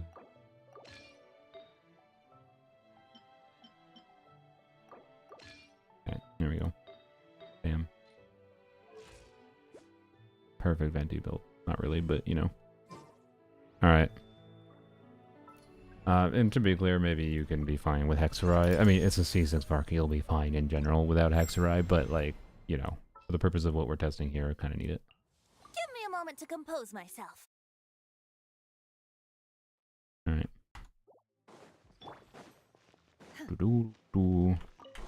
Transfiguration. Cryoing. Goose on the loose. Goose is on the loose. Why is there no Think music you right can now? get away? Free! Up the ante! Whoops, what am I doing? On me. Brain defaulted to normal combos. Forgot we're C6ing.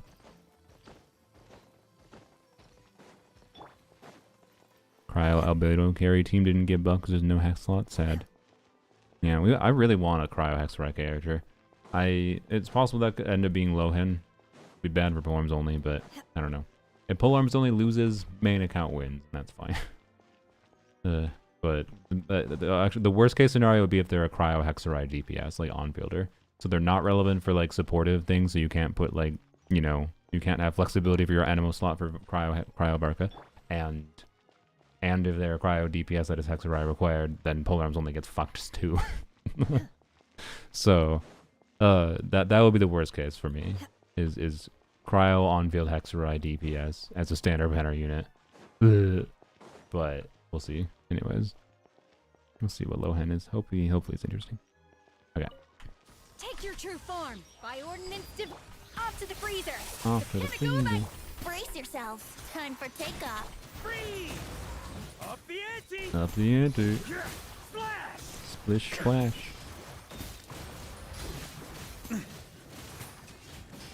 Oh, we don't have time to do that, do we? Ugh, that's a 20. That's a energy. Okay, we're gonna try infinite energy. Whatever. I don't feel like fucking about with the builds. Infinite energy on. Also, should we simulate having noblesse? What is this? What is the attack on this Shen, huh? She kind of has too high of attack. Simulate noblesse.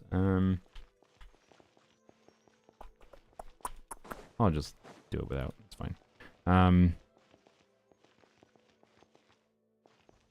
Bam, E. Suddenly you get more ease and just the quality of life stuff. Yeah.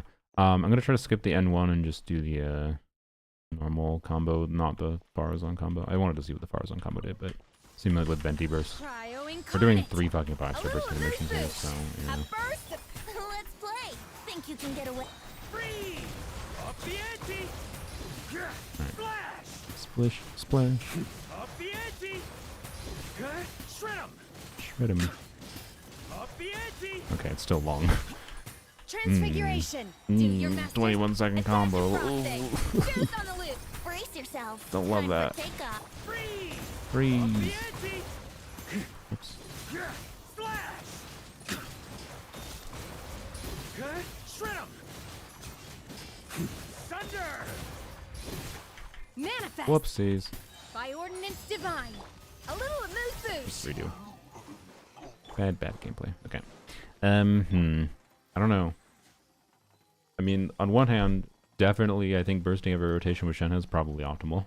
Because you're going to anyways. We should probably do Esco into Shenhe, by the way, for ideal burst. Because Shenhe's burst is 10-second uptime, if I recall. So, yeah. Maybe 12 seconds? I don't know. Hell yeah, doesn't this clear Dire and Overseer? Oh yeah, I mean, I cleared Dire and Overseer with Cryo Varka with C2.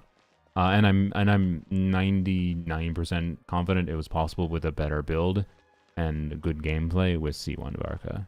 So like Dire Automaton is very possible without well, I'm 100% confident it would have been possible with C1 Varka with Scofia's signature weapon, which I didn't have in my main account, but I got quite close. Like I was the last 5% of the enemy's HP away with C1 R1 Varka with Shenhe, Escoffier, Venti. But anyways, how long is the character review cooldown? I think an hour, and it's probably been close to an hour since the last one was redeemed, but I'm not sure. Okay, so we're gonna do Escoffier first. A dash of frosting. At first, take your true form. Cryoing. Let's play. Think you can get away? All right. Thunder! We're doing the N1 combo with N3 and then N4 because I think it feels better. Thunder! I don't think it's necessarily inherently better. Up the ante! I think it might be. My will Oh, embodied. fuck, I'm still waiting for you. By Oh, ordinance because divine. I said I needed to Scofier first, you dumb brain. Okay, you know what? I'm going to exit out and switch the order so I remember. Alright. Plus, I think... I don't know. When we use Chongyun in place of Shenhe, we Chongyun after or before Escoffier? I think after, right? Because Escoffier has... Because like Chongyun, I don't know if we'd actually be doing 16-second rotations anyways, right? Oh no, oh wait, okay. Or sub 16, sorry. Because Chongyun either is going to make it so we either do really fast rotations, like 16-second or less rotations, or we do same longer rotations, but we get an extra skill out. It's one of the two would be better, right? But to do 16 or sub 16-second rotations, That's gonna leave a scar. we would need to use Chongyun, I think, before Escoffier, right? Oh, no, it's 15-second press cooldown, not necessarily. Interesting. Okay. I don't know. Alright. What new character do you think will be shilled the most in the future? Zebai.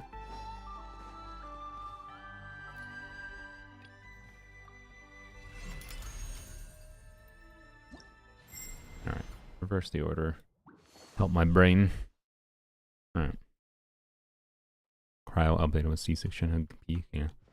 C6 Shenhe has one of the more fun gameplay changing cons in the game still. Off to the freezer. The pinnacle of X. Take your true form. Do your masters. Time for takeoff. Freeze! Splash! Splish, splash. Oh, I forgot to, whatever. Let's do N3 here. Shred 'em! A little amuse bouche. Goes on And My grab- will how do embodied. oh, I didn't turn on infinite energy. Cryo Whoopsies. incarnate. It's so annoying that Venti doesn't give her burst of rotation energy. What the hell? Thunder! Oops, whatever. Get that wrong, but Splash! not a big deal. Thunder! Shred 'em! Yeah, we're still doing Off to the 21-second freezer. rotations. The pinnacle of X. Transfiguration. Okay, I need to turn on infinite energy. That is too much wasted time having to wait for that skill.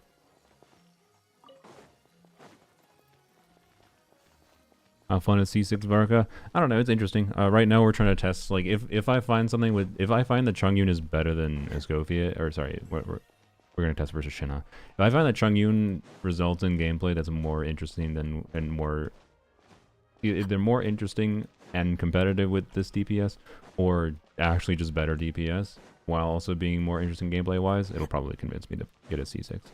But elsewise, like, I don't know, it's not that interesting of a C6. It is a gameplay-changing one. Like, it does change its gameplay in a way that, like, you feel the difference, obviously, and you see the difference, which is good. But, like, it's just, like, it's fine. It doesn't feel that different, and I don't think it's, like, inherently a better gameplay change to me. I think it makes him kind of play himself more, which is the negative aspect to me. But yeah. A little amuse-bouche. At first, do your master's bidding. Time for takeoff. It's more fun than I think most characters C6. This is my initial vibe here, for what it's worth. Well, not initial. I mean, we're a little bit more than initial in at this point. A dash of frosting. Yeah, I think at best you do 20.5 second rotations in this team, but it's fine. Here we go. Think you can get away? Freeze! I'm purposely testing a different thing this time. Doing N4 instead of the other combo. Thunder! It's about A the little same. amuse-bouche. At Actually first, slightly different, but yeah. Transfiguration. cryoing. Let's play. Time for takeoff. Freeze!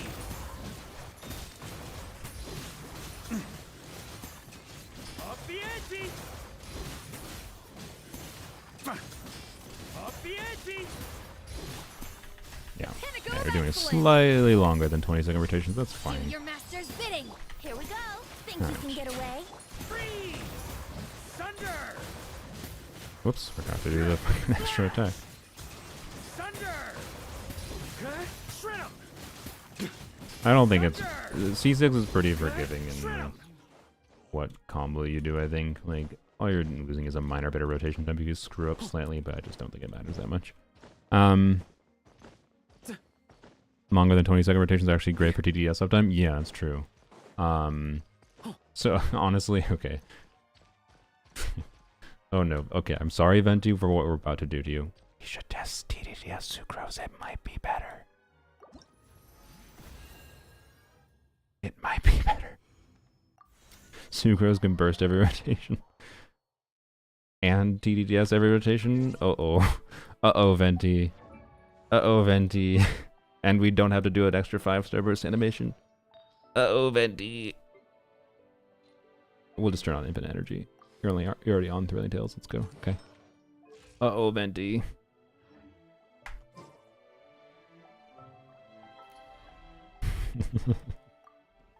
The more you invest in Varka, the less Venti is required. He's not even required at the baseline. He's very, very optional. Oh boy. Let's see. And we'll check Chungyun. I can do it. What's his pyro DPS? We're not really doing meaningful DPS comparisons. Like, the pyro DPS of this C6 Varka right now was the same as I get with C4 Varka on my main account, but it's C2 Durin. But, I mean, less investment, but it's also signature weapon on Durin too, which doesn't matter. But, anyways. Weapon on Sucrose? TDDS. That's the 3-star weapon. On me. This account is the dire skins on. Oh, we need to turn on energy.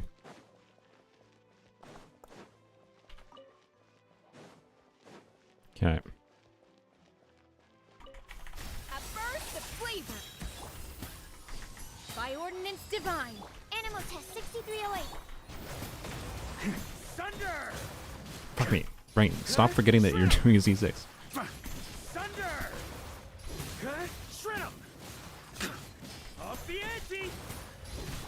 Off to the freezer. It's easier to do 20-second rotations too. Cryo incarnate. Stand clear. Swirl. Mark. Freeze! Flash! Well, brain, you gotta... Some of my brain keeps fucking up with the normal attack inputs on... Not keeps on doing it. I on occasion, I just forget to do the normal attack inputs after the second skill. Alright. Wait for TDDS? Oh yeah, shit, you're right. Did I fuck up the TDS uptime before? Well, wait a second then. I forget about that. Yeah, 5-star... Yeah, 5-star... I'm sorry for pointing it out to you. 5-star burst animations are not an upside oftentimes. When you get back to your C4, your brain might mess up again. Yeah. No, this is C0 Shenhe. Sucrose might be worse because she doesn't buff the animo damage. Yeah, that might be true. Especially, yeah, that's true. C6 gets you more of the C2 procs. Not buffing the animo damage does matter for sure. So, yeah. Venti, you might survive. Goose is on the loose. Take your true form. Do your master's enhanced animal. Freeze! Freeze! Thunder! Shred 'em. A little amuse bouche. Mm. Pinnacle. Cryo incarnate. Absorption test. Animal. Freeze. Freeze. Shred 'em. Thunder. Shred 'em.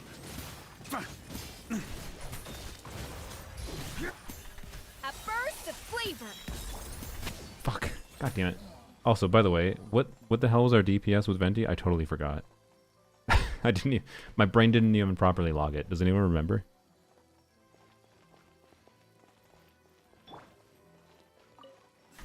Goose on the loose. I don't actually remember. My will embodied. By ordinance to animal test 6308.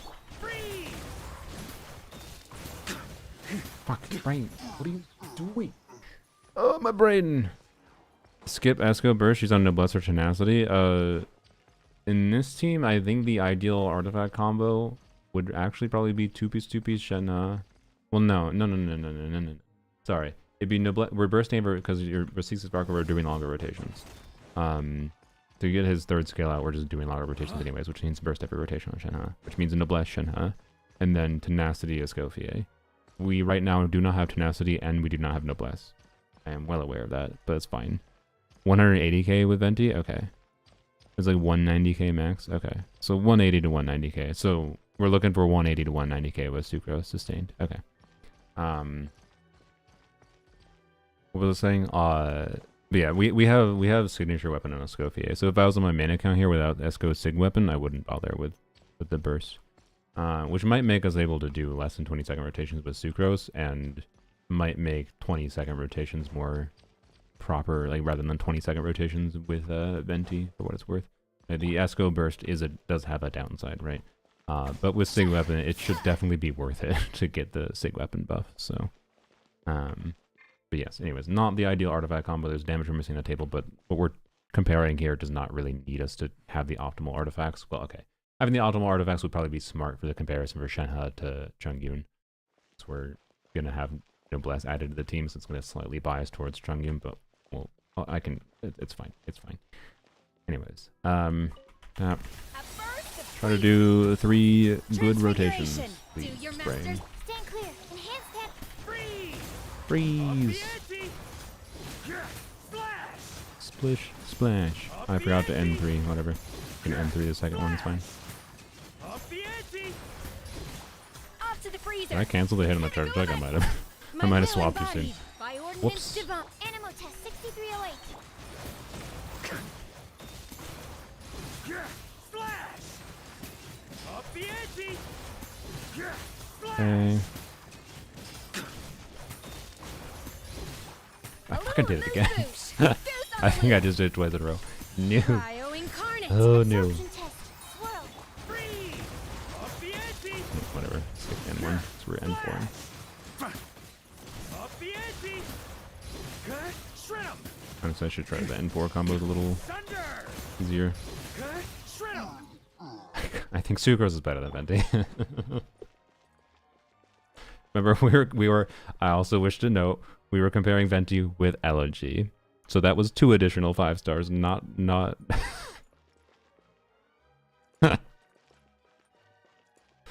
Oh, I'm sorry, Venti. Even with your even with Varka C2 and you getting like 3 extra procs of his C2's anima damage hit, and Venti increasing the anima damage hit. Sucrose. I think you slightly missed TDDS in this. Wait, really? I didn't have TD. I got 193k. You're saying, and I didn't have TDDS. if that's actually true, Venti's super cooked. Oh god. What about Lanyan instead of Sucrose? You need Hexerai, particularly with C6 Varka. Not as bad without C6 Varka. So I don't know. This continues. I mean, I still felt this before, but like this continues the use Venti if you need grouping. That's it. It's not my Varka. We're testing C6 Varka on someone else's account right now. Okay. Well, anyways, we'll continue using Sucrose here. Let's go compare to Chongyun, see what happens.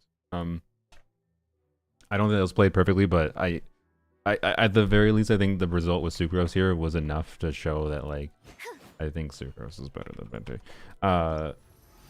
So yeah, anyways. Oh, Venti, I'm sorry.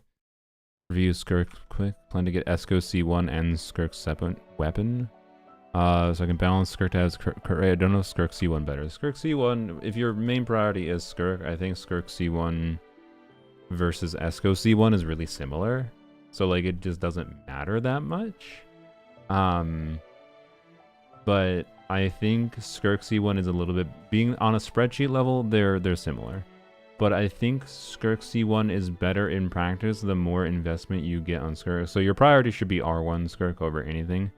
So like, which I think you said your Esco C1 and Skirk's, but yeah, you're already planning on getting Skirk's weapon. So a little bit unfortunate you already have this weapon, but it's fine because this weapon is actually kind of a goated weapon to potentially have 2 copies of. You can give the other copy to your Chevrus, and that will meaningfully uplift your Varessa's team damage. Also, it is definitely possible, I have it on my Polearm account, FYI, to have a 40k HP build. Just remove the crit rate circlet for sure. It's definitely possible to have a 40k HP build on Chevrus with a Escoffier weapon. So if you do happen to get an extra Escoffier weapon, I think that's fine in going for Skirk's weapon, right? That'll be the #1 singular biggest upgrade for her. And then, yeah, C1 extra crit damage versus C1 the extra motion value you get from this. I think it's kind of 6 of one, half a dozen the other, but the extra front-loaded damage value I think actually biases towards C1 in practice, because it'll mean you're more likely to get that damage to line up with like enemy down phases when they have like lower resistance kind of thing. It also will make Burst Skirk do more damage, which is potentially relevant too. There's a lot of situations where Skirk's Burst is relevant to use, right? So I personally would actually bias towards Skirk C1 significantly, but it's not going to be a major difference in like a team DPS level. And it's going to be very enemy context dependent on whether or not it's relevant on one way or the other. But I also think you notice it more, because, you know, when you do the absorption, seeing the damage happen from the mirror absorption, you feel that. Whereas you're less likely to feel the stats. You might feel the stats from the C6 more, to be clear. I don't know. I think there's some nuance in like which will scale better with investment that I'm not confident on, but yeah. Anyways, Brute Force Abyss again. You should still be able to Brute Force, generally speaking, with Skirk Premium at a baseline. One thing you should know is that this is the case without Skirk with C1 or Signature Weapon, by the way. Like this is with, you know, free to play level investment. Tenacity Farina is better, and Scroll Escoffier is better. Unfortunately, Golden Troop is kind of a fake set with good gameplay and investment on Skirk, which your build is good enough that should definitely be the case. You should 1,000,000% put Scroll on her and Tenacity on her.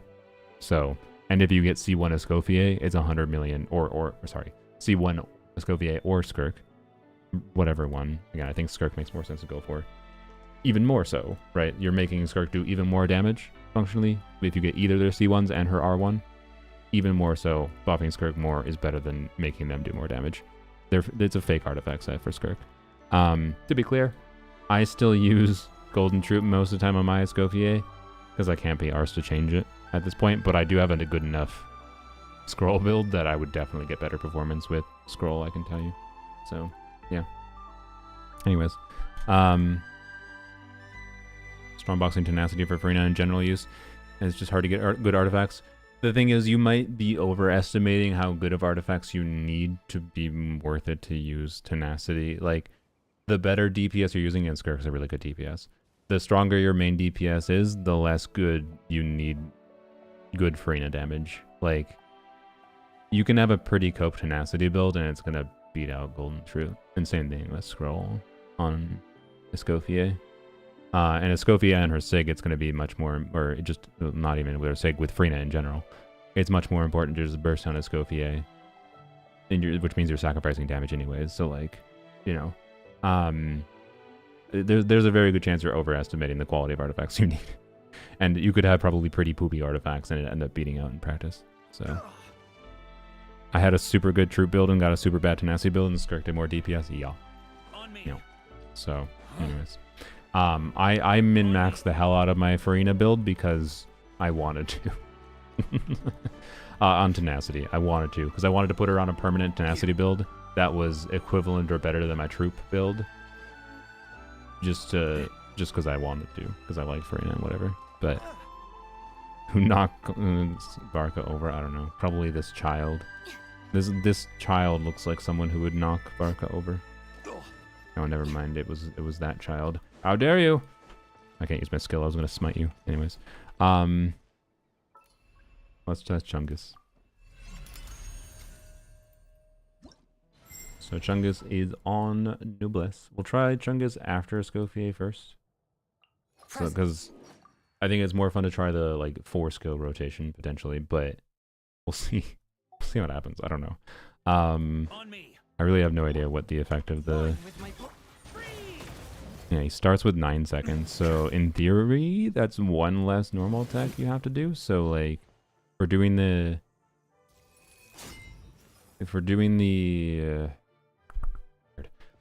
Sorry, my brain's like computing what might make sense here. If we want to do 4 skill rotation with Chungyun, if it makes sense. Again, I have no idea how long the rotation would be. Almost assuredly 20 seconds, right? But we'd probably do E normal attack, E, N2, hopefully N2 with the cooldown reduction, N2, E, N3, E, right? Instead of N3, E, N4, E, right? In theory? Yeah. Skill is better in AoE and easier to land, better tracking, yeah. But generally speaking, skill is better over charge attack, I would say. Unless you're using Shimenawas, then charge attack is better. But Shimenawas is really good. Like there is some nuance to using either or in general. They're relatively similar and have minor different use cases. But they are minor. Alright, okay, well, no, we'll test without energy first. Well, fuck, Sucrose doesn't have enough energy. No, definitely not. Well, maybe it's close to fine, but we're just gonna turn on infinite energy. Alright. So again, like Shenhe didn't have Noblesse, so if Chungyun does beat out, if Chungyun beats out Shenhe in any context we figure out for a combo here, keep in mind that like if the DPS is quite similar, it's very possible Shenhe would have been better with Noblesse. Or Shenhe definitely would have been better with Noblesse, to be clear. Like the 193k we got likely would have been 200k DPS, right? So if we're doing one-to-one comparisons, but it's fine. Ultimately, if Chungyun gets in the same neighborhood, I'll be very happy because if it results in a gameplay change and being in the same neighborhood, right? If you want my guess, I think Chungyun's gonna be a little bit worse still, but we'll see. Off to the freezer. Back. Submit for judgment. Animal test 6308. Freeze! Thunder! Fuck, brain, you did the wrong rotation immediately. I gotta wait for TTDS cooldown as well. I forgot. I didn't do the wrong rotation. I just forgot to do the extra E again. My brain's too used to doing E and then just attacking. Yep, Farina, Gene, C4 in this account. I don't know. Max, are you still watching? Do you have Gene C4? Huh? Yeah. That is an interesting thing to bring up though. Yeah, the Gene C4 if it's even better with C4 Varka, C6 Varka because again doing longer rotation, so 20-second rotation with Gene burst of rotation isn't as bad. C1 Farina, C6 Gene. Okay, cool. Down to try it then. Again, I'm not gonna be able to necessarily properly compare to my account because it's not the same builds and whatever, right? Don't compare 2 accounts to each other. Compare to yourself when you're doing testing like this, right? But I'm down to check again the general feel at least. Okay. At first, the flavor. Do this first this time. Oh no. Okay. Is Mitsu here? Is there?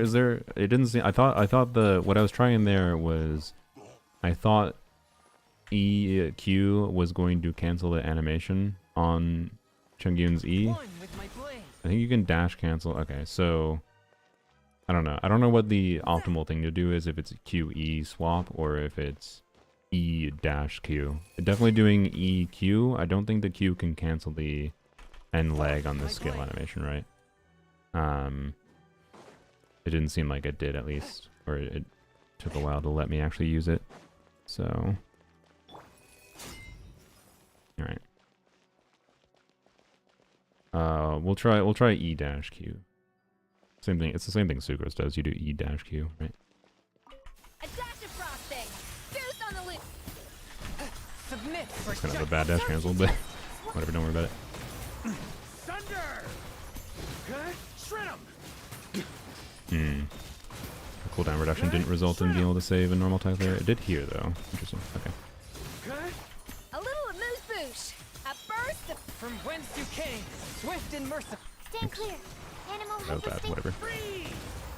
Thunder! Yeah, splash!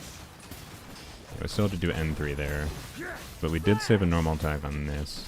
Wait, I forgot to fucking try to do another. Okay, yeah, it does enable another. Okay, fuck, I totally forgot what I was doing in the first place. Whose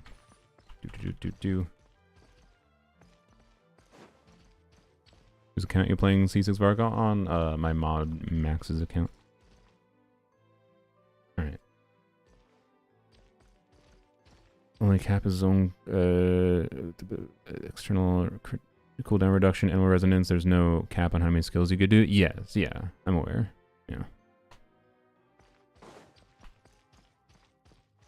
All right. Okay. Dash of frosting. Boost on the loop. Submit for judgment. Attack. That feels easy. Feels fine. Okay. Freeze! Up the ante! Okay, shred 'em! Thunder! Okay, shred 'em! Up the ante!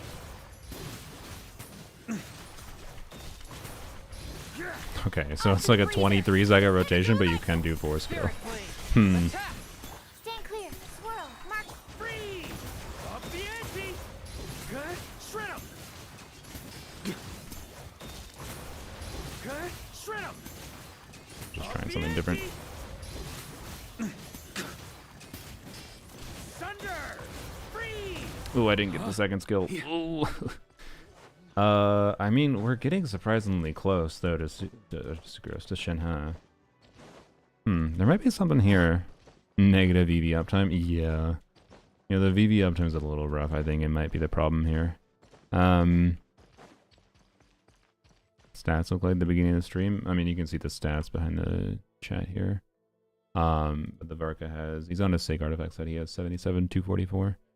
You know, I'm not, like, trying to... I'm mostly just checking gameplay, mostly. But anyways, I'm comparing DPS to different, like tweaking different things in the team. I'm comparing DPS to see what the difference is, but I'm not trying to necessarily max the full DPS potential here right now.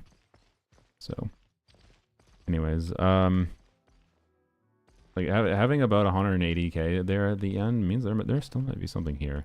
So let's continue. A dash of frosting. I do think it's still gonna be a little bit worse than From Shenhe though. whence you came. Absorption test. Freeze! Up the ante! Okay, shred 'em! I was able to do N3 there, Splash!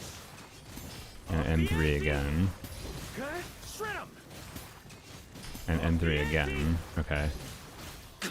Okay, that's interesting. It's still 23 seconds, but okay, we'll try to do that. I think the combo is with Chung Hyun here is with the long rotations, not short rotations. Again, Chung Hyun could theoretically enable shorter rotations, which we should try to, like doing 18-second rotations with 3 skills rather than doing 22-ish second rotations with 4 skills. Right, one or the other might be better. I'm gonna keep on trying the 4-skill rotation, but I think I could be wrong. My vibe is that it is. When switching to Varka, it is activate as initial E, and then after that, EE, N3, EE, N3, EE, N3, EE. Right? Maybe you can get a shorter 21-second rotation with 3 skills. Well, I would hope it's short. If it's 21 seconds, then Chung Hyun should just be worse than Shenhe, right? But also, I guess Sucrose is worse here than Venti too, if we're doing the 18-second rotation team. So that's a factor, maybe. But, oh, fuck, I just wasted TDDS. God damn it. Okay, gotta wait for TDDS to reset. Sorry. Off to the Wait for freezer. this cooldown. The timer. So, anyways, we'll see. This is one of the interesting contexts I need to Try to practice it a little bit. It wasn't a bad result there, the initial attempt at least. So, and also again, like one weird factor is I do have Wolf's Gravestone on Chungyun, and we're not triggering the Wolf's Gravestone affecting the damage dummy for what it's worth. We could try to simulate what the DPS would Even be the most in those unassuming rotations. ingredients can produce astounding flavor. But unlocking that Like potential across a takes keen sense Stygian, of smell, okay, with C6 a Varka. refined palate, and know. an open mind. So the cooldown on Wolf's Gravestone is hitting an enemy, if I recall. It can trigger every 30 seconds, a 40% team-wide attack buff, which is interesting. Can you shut up? Sorry. It's a team-wide attack buff, but just for Varka itself. 40% attack, I believe, for 10 seconds. So it'd be like 8-second uptime if we're doing VV after. And you probably trigger that twice against, like, you know, a dire difficulty boss, I would imagine, right? In Abyss, you probably only trigger it once against a boss. Well, maybe more, I don't know, because you have, like, multi-wave situations where you trigger it once against the, like, first wave of enemies and whatnot, but I don't know. Wolf's Gravestone as a buffing weapon for Chungyun is an interesting context here that I think does make sense at this investment level, right? And gives him a potential advantage over Shenhe. So it's worth potentially testing. But we can't check it. We can't check it without manually adding the stats, I feel like. We'd only just want to check it in one rotation kind of thing, right? So actually, to average it out, I'd do 2 rotations and I'd average it out and do plus 20% attack, I think. So, anyways. Okay. A dash of frosting. At first, Spirit Blade. Attack! Animal Test 6308. Freeze! Up the ante! Flash! Thunder! N3. Yeah, like that N3 works. N3, N3, N3. It's very simple. Yeah, we can do like, it's like 22, it's 23 seconds. I'm just gonna say it's 23 Submit seconds. for judgment. Okay. 1. Enhanced animal module. Whoops. Fuck me. God damn it. Shred 'em! That's very bad. What the hell happened there? Oh god, I gotta redo. That was terrible. Oh, that was terrible. Okay. Come on, brain. You can do this better. Sucks that Chungyun's duration is so short. Yeah, it makes it a little bit weird. For sure. I think it's probably long enough. A little amuse bouche. At first, From whence you First. came. swirl. Marked. Freeze! Thunder!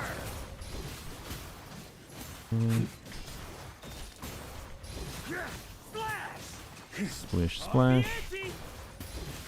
Shred 'em! Another N3. The ante!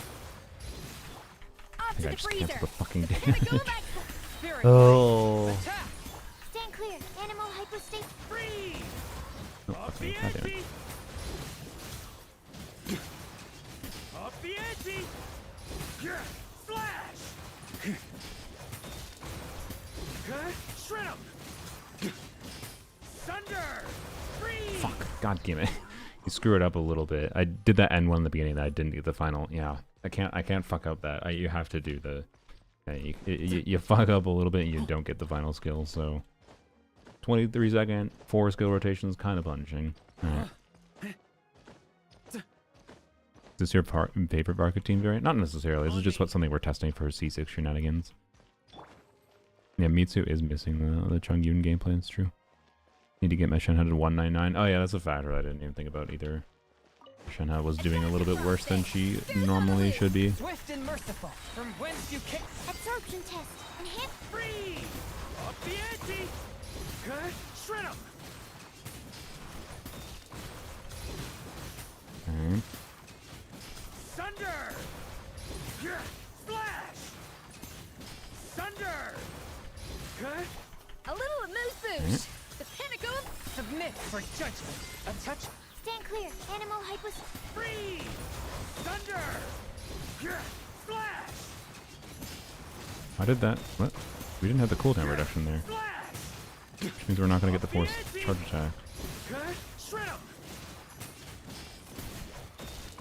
Yeah. Yeah, we didn't get the force charge attack. God damn it. Fuck.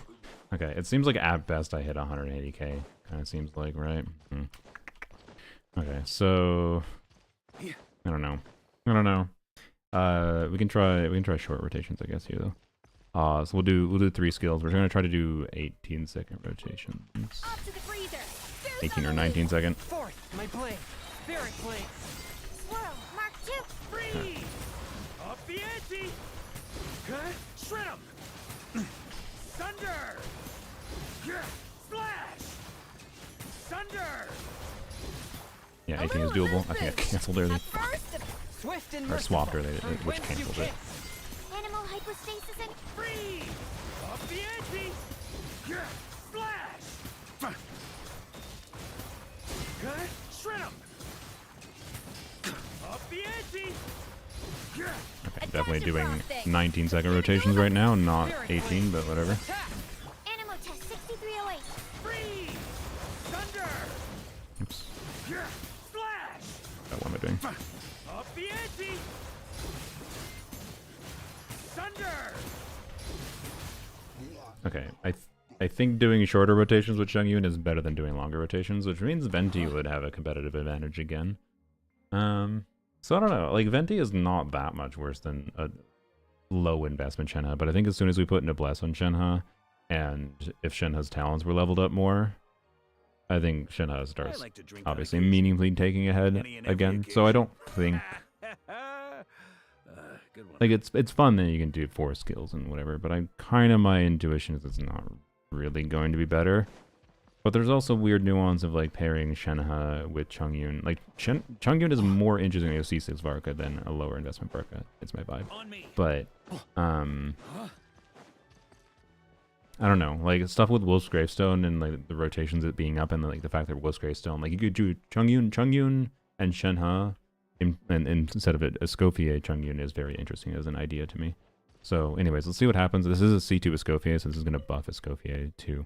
I'm going to put an additional 20% attack here and do 2 rotations to functionally treat it as if one rotation has the 40% team attack buff from Wolf's Gravestone.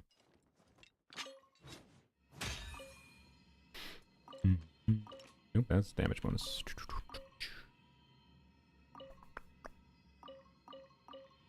See what happens here. We can try both kinds of rotations too. a little amuse-bouche. At first, From whence you came. Swift and merciful. stand clear. Enhance panel. My brain just started doing neither kind of rotation. Don't worry about it. Okay, wait out the there we go. Okay, now it should be probably fine. Okay, we'll do long rotation first. Off to the freezer. Goose on the loose. Spirit blade. Attack. Absorption test. Animal. Freeze! Thunder! Up the ante! Splash! Thunder! Fuck. Cut! Shred 'em! A dash Bad. of frosting. At first, Definitely did a slightly long rotation there because I'm bad. enhanced animal module. Freeze! I didn't get the cooldown reduction again. Why? Why is this happening? Cut! Is this just a bug? Up the ante! Cut! Shred 'em! Thunder!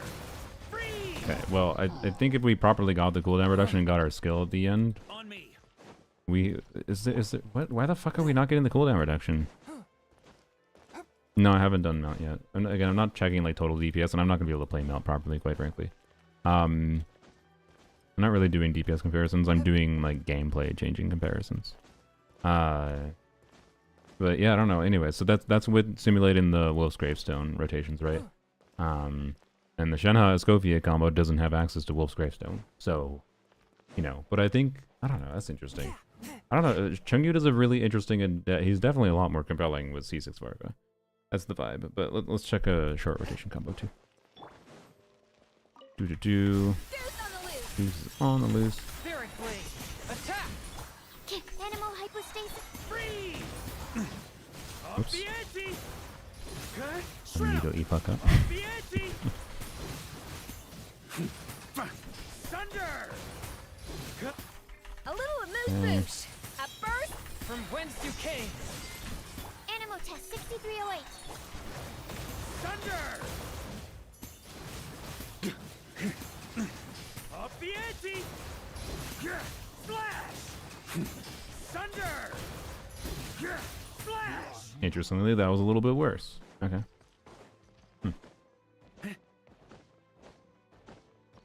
Interesting. I don't know. Charge attack is no ICD. I thought melt would be cool. Yeah, it's like theoretically his best team as far as I understand on paper. I don't know. I don't think I've actually seen any footage of it, so I have no idea what the fuck the combo even looks like.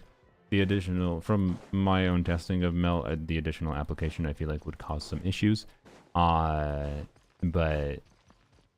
with lining up timings of certain things, but I'm sure you can get it to line up with pretty well to get some really big front loaded damage. I don't know that you can get every single like skill and charge attack to line up a melt properly. I don't know. It'd be hard, I think, that I would have to mess around with it a lot. That's just not something I want to do right now.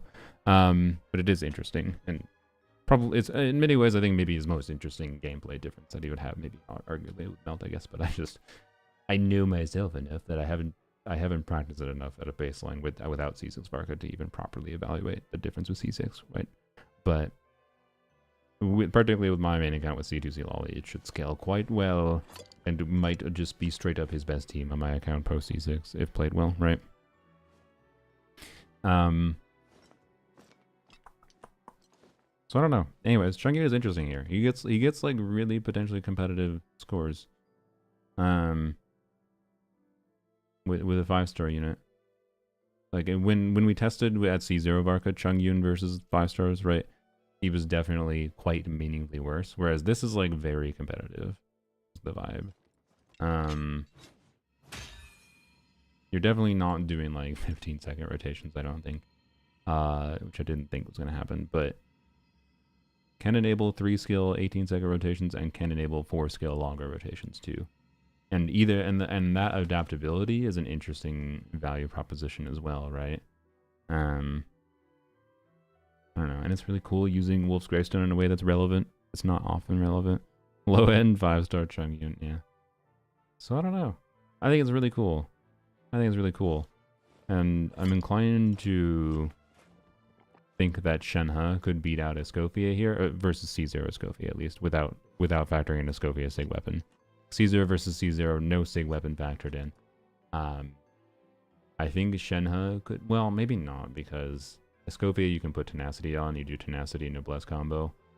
Whereas if you do Shenhe Chungyun combo, you don't do Tenacity Noblesse combo, so maybe not, actually, I don't know. The idea was that the flat buff plus, like Shenhe can provide a similar amount of red shred as Escoffier, but with less uptime. Technically more red shred, but with less uptime. But then the flat buff and damage bonus would make, in my mind, Shenhe better than, and on top of the fact that Chungyun could get some damage from Shenhe buff too, would make Shenhe better. But losing the Tenacity buff actually is probably rough with C6 Varka level investment, right? So, which we don't have Tenacity right now, but, you know.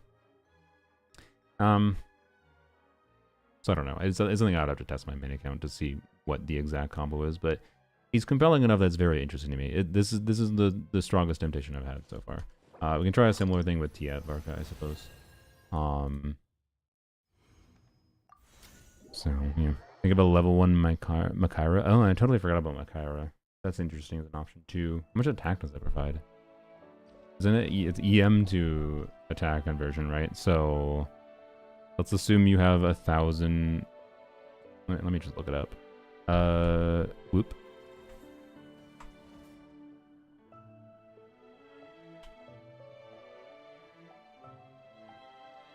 Makaira. I think I have an R5 actually, so we'll check R5. Just half the value at R1. 48%, 30% of 48%. Yeah, okay. So this would be we'll say 1,000 EM. I don't think it's realistic probably to expect any more. In fact, that might be, we'll say 900 EM. I feel like expecting any more than 900 on a Noblesse build is unrealistic. 1,000 might be realistic on like a 2-piece build, but I don't think that makes sense. So 900 EM times 0.48 times 0.3 is 129 attack. 129 attack versus what Wolf's Gravestone giving 40% attack. It's 40% attack on like 2 rotations at dire difficulty. Like we're talking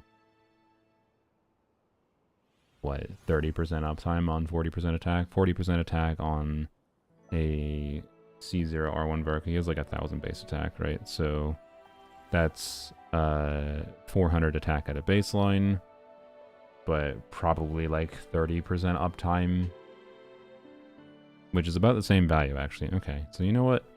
Makaira full EM build would actually be, I think, competitive with Wolf's Gravestone.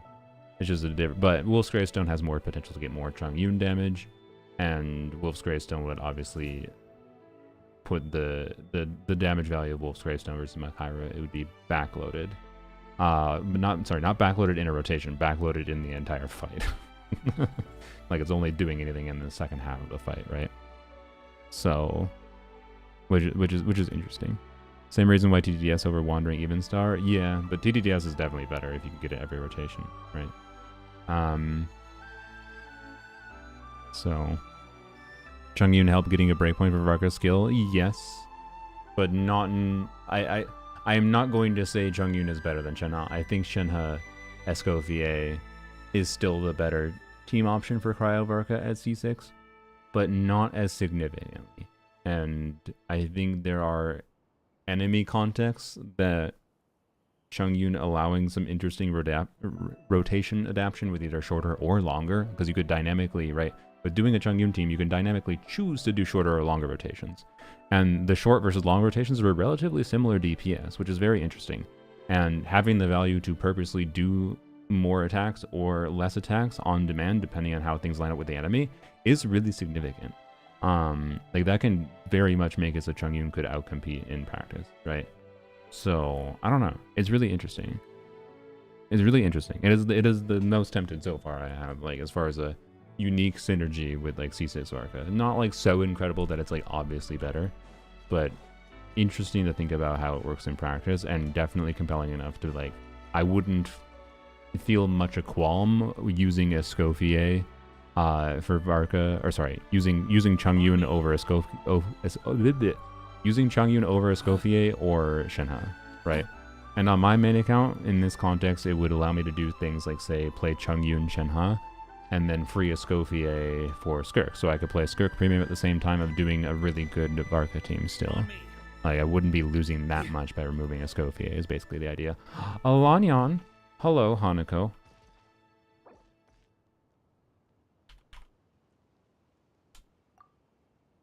I'm speaking as someone else, but you know what?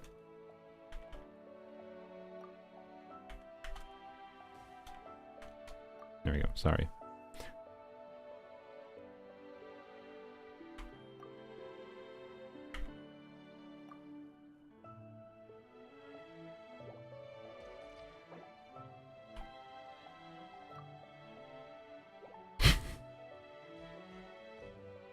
Okay.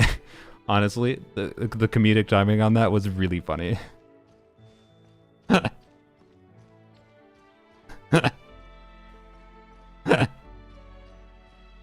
It's okay, I've done worse things than Gohan.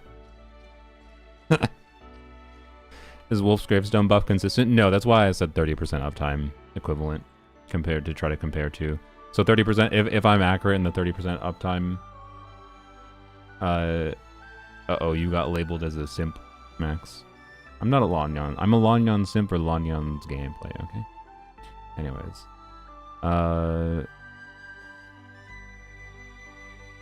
Sorry, I'm looking at emails.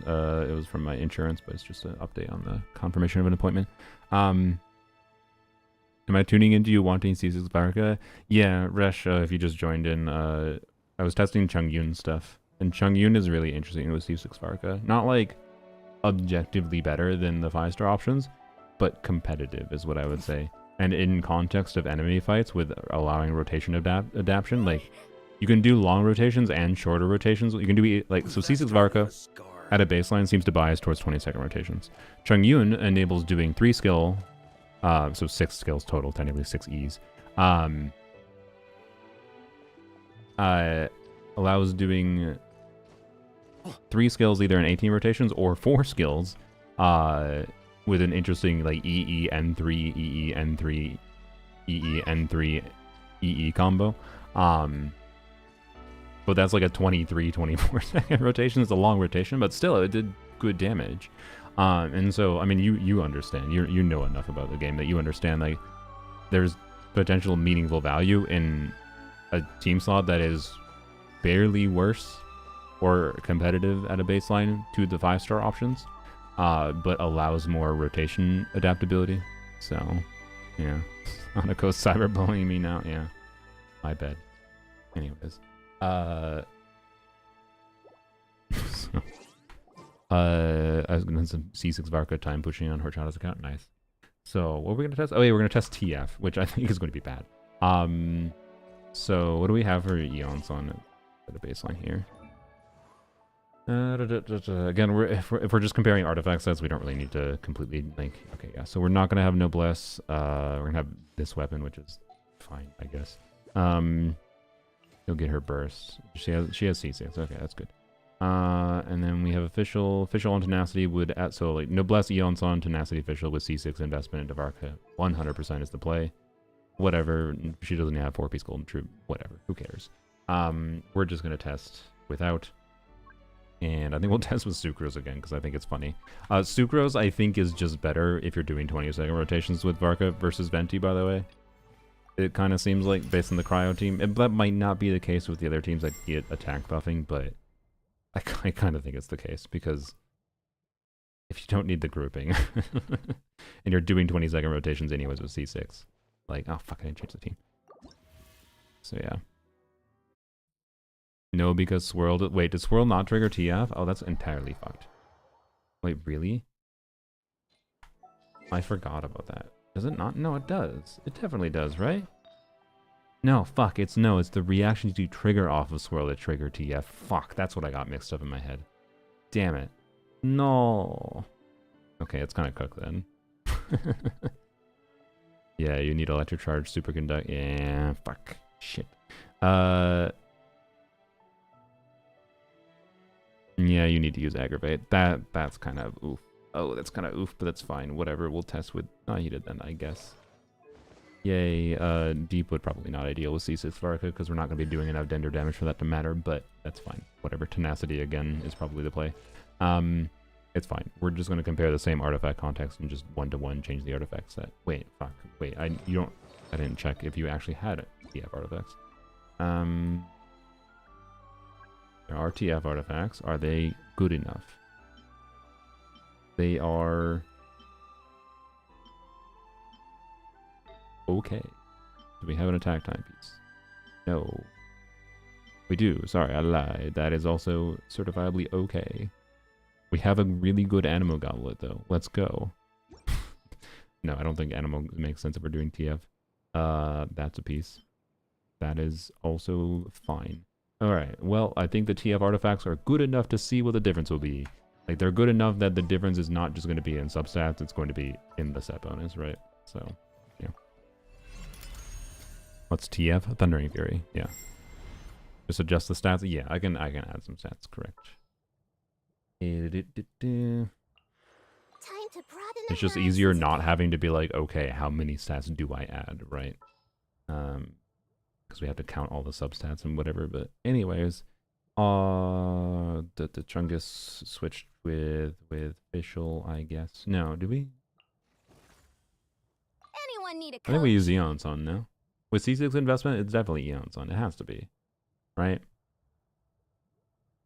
Well, other than the fact it's awkward to swirl Electro. Oh.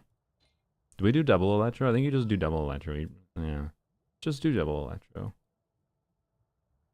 I think that's the easier option for testing here. Behold. Scroll Eons on, Tenacity Fischl. Sorry, no, wait.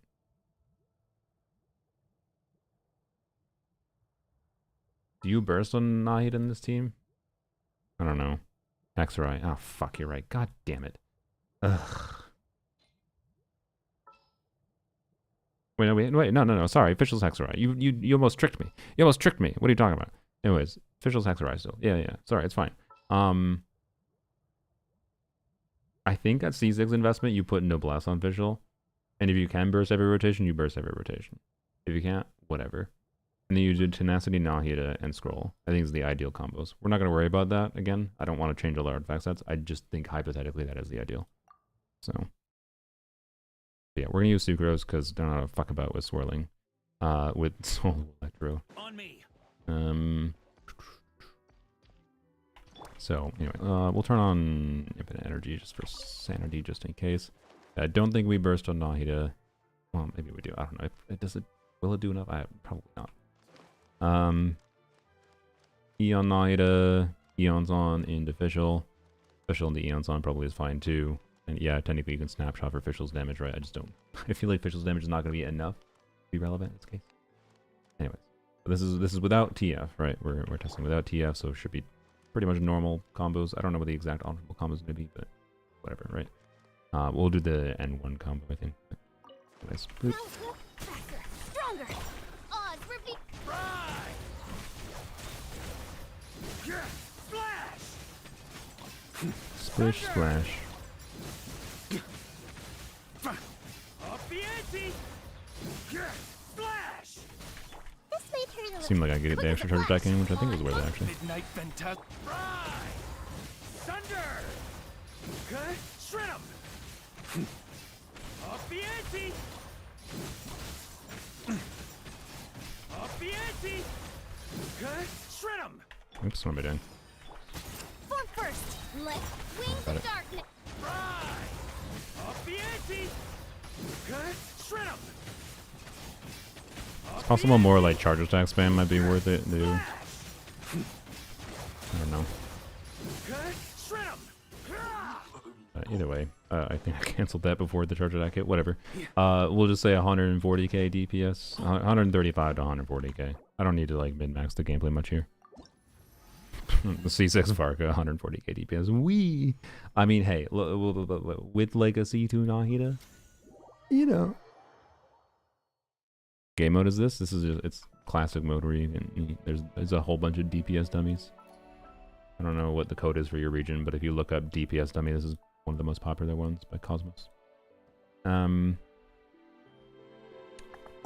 Okay. What's this skin? That's a cool skin.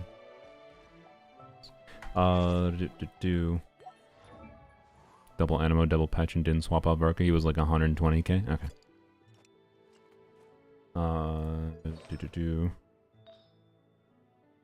Oh, with VV. That's an interesting point. I don't know. If we're getting swirls properly, that VV could be compelling too. I don't really feel like testing that right now, but let's just see how it goes. Okay, how many? We should count the substat difference. So this is 3 crit rolls. This one is 4 crit rolls. Okay, so that's 1 additional stat there potentially. This is 4 crit rolls and has attack percent. Whereas if we use this, this is 3, so we need to add 2 more, so that's 3 additional stats to add. And then this, oops, is 3 crit rolls with flat attack. This is 2, so add another 1 there. Alright, and then we'll keep the goblet, and then crit rate circlet instead of crit damage most likely. And we'll use this one, and we have, it's a very good circlet. Yeah, 4 rolls. This is 2 rolls, so we'll add 2 rolls of crit here as well. So that's 6 total stats we need to add. Alright.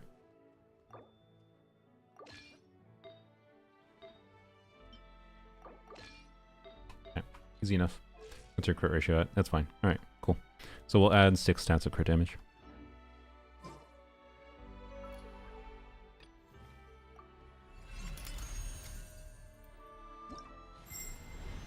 Try premium team and do a hypothetical Tulpa? No, I did not. I wasn't really. We haven't really been doing like meaningful like this Varka's premium team with C6 Varka gets the same DPS as my main account. It's like I don't really care about the DPS comparison at this point. I'll compare DPS more closely on my own account. I'm checking gameplay nuances. not DPS, because like I really don't really give a fuck about the total DPS with C6. It is only interesting and tempting to me on a gameplay level.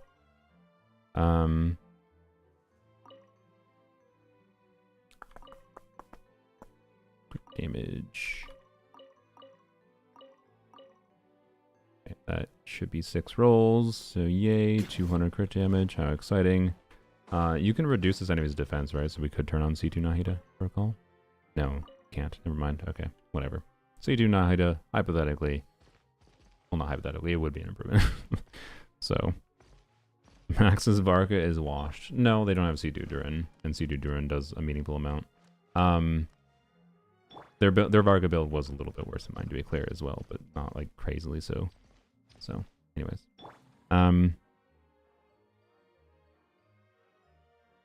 Double anima. I guess we could put VV on in this team hypothetically too. We could pretend these artifacts are VV and just do the normal combo, right? And then put the red shred on.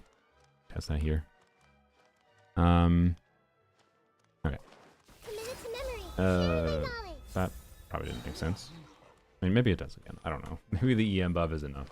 We're gonna try not doing the EM buff though, because I think the animation time is not worth it.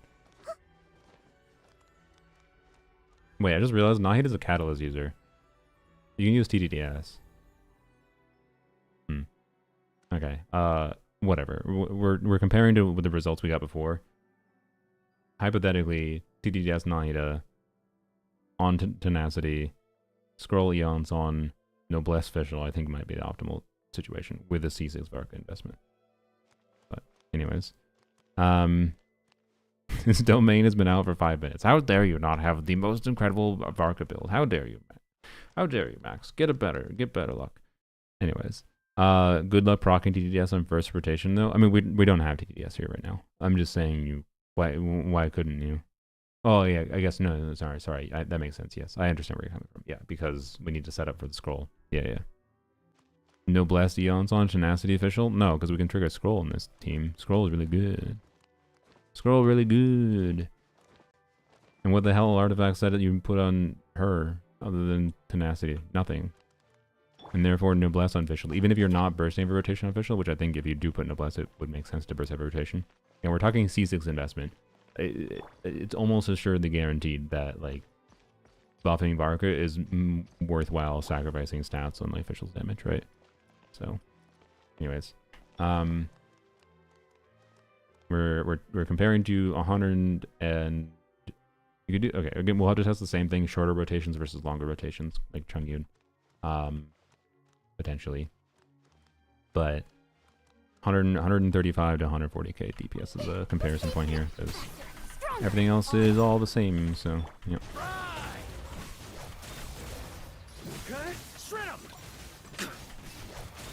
Just watching the cooldown and see when to. Can do another one? No, we can't. Okay, shoot. I mean, there's probably a combo that enables us to do 4, but I think it's not worth it. I don't think that our rotation, lengthening their rotation past 18 seconds is probably not worth it. So we'll try to do shorter rotations. Because I think we can do like 16-second rotations with TF probably. Let's see. Quick as a flash.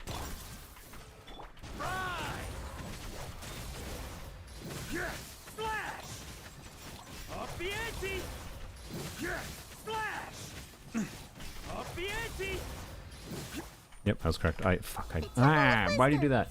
Okay, we can do 16-second rotations. So let's do 16-second rotations. I think I definitely swapped a little early though and canceled. It might be slightly longer than 16-second rotations, but all right.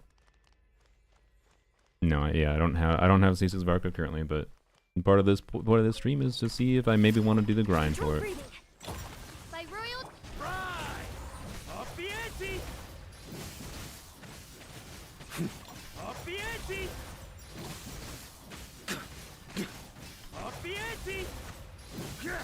This made her look faster. Oh fuck, I forgot about it. Wait. Shit. I forgot. Alright, I guess we do 18-second rotations. In case you're just listening in. Eon's on as an 18-second rotation. God damn it.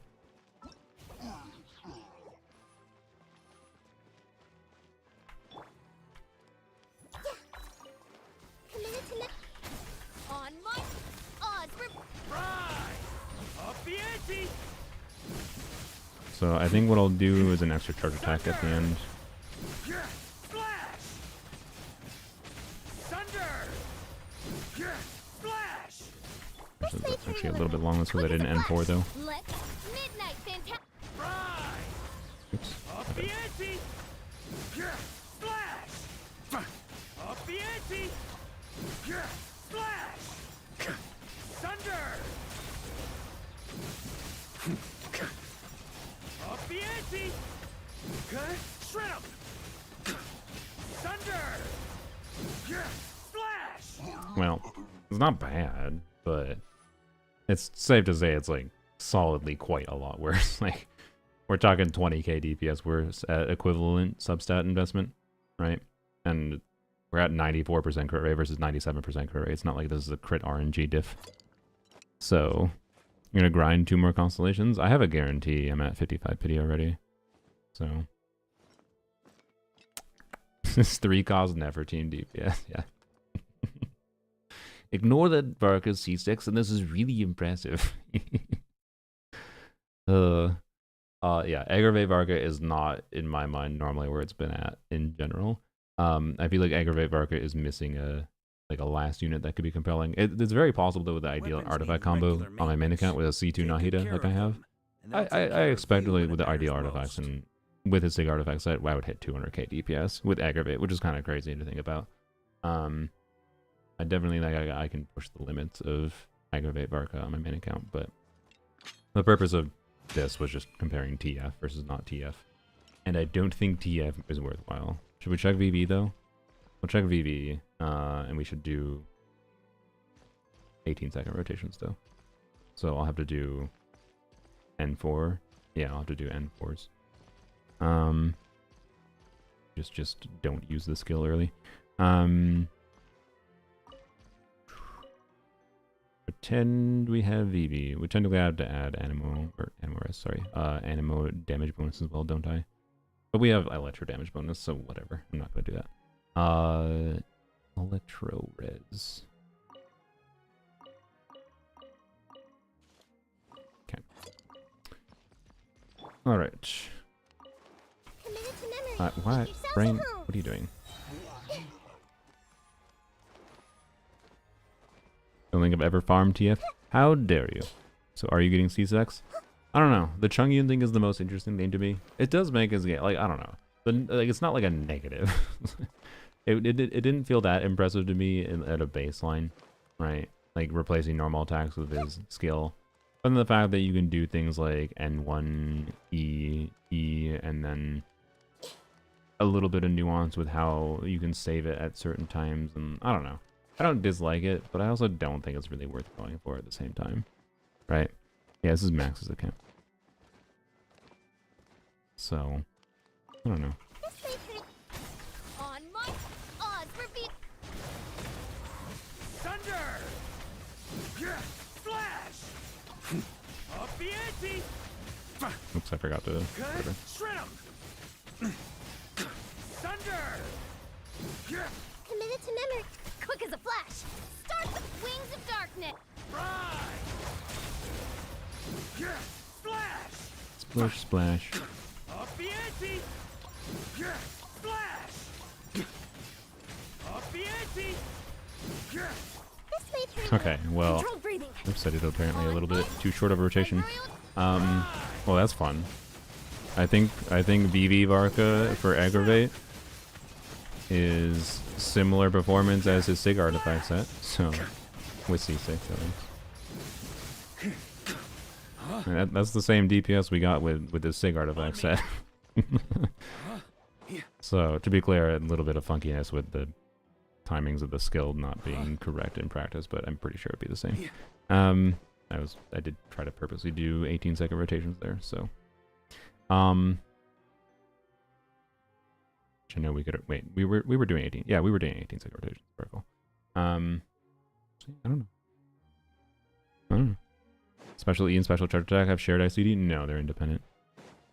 On me. That's including VV. Good luck in practice. Yeah, I don't. Yeah, that's fair. I don't know how many times we were actually getting swirls. Well, no, wait. I do know. I'm a dumbass. We can say it. We were getting 26 swirls. The only swirl he can get there was electro swirls. So even with Nahida's Dendro application, we're getting electro swirls there. So I think it'd be fine. Yeah. I think it'd be fine. I don't know. That's kind of fun. But yeah, I'm willing to bet I could like. I don't really know how we'd simulate C2 Nahida here, but with the Depth Shred, we could simulate the attack or the proper artifact sets. We can add Noblesse and Tenacity buff, add 40% attack. See where that gets, and then since this was similar performance as the other artifact set, we don't have to worry about that.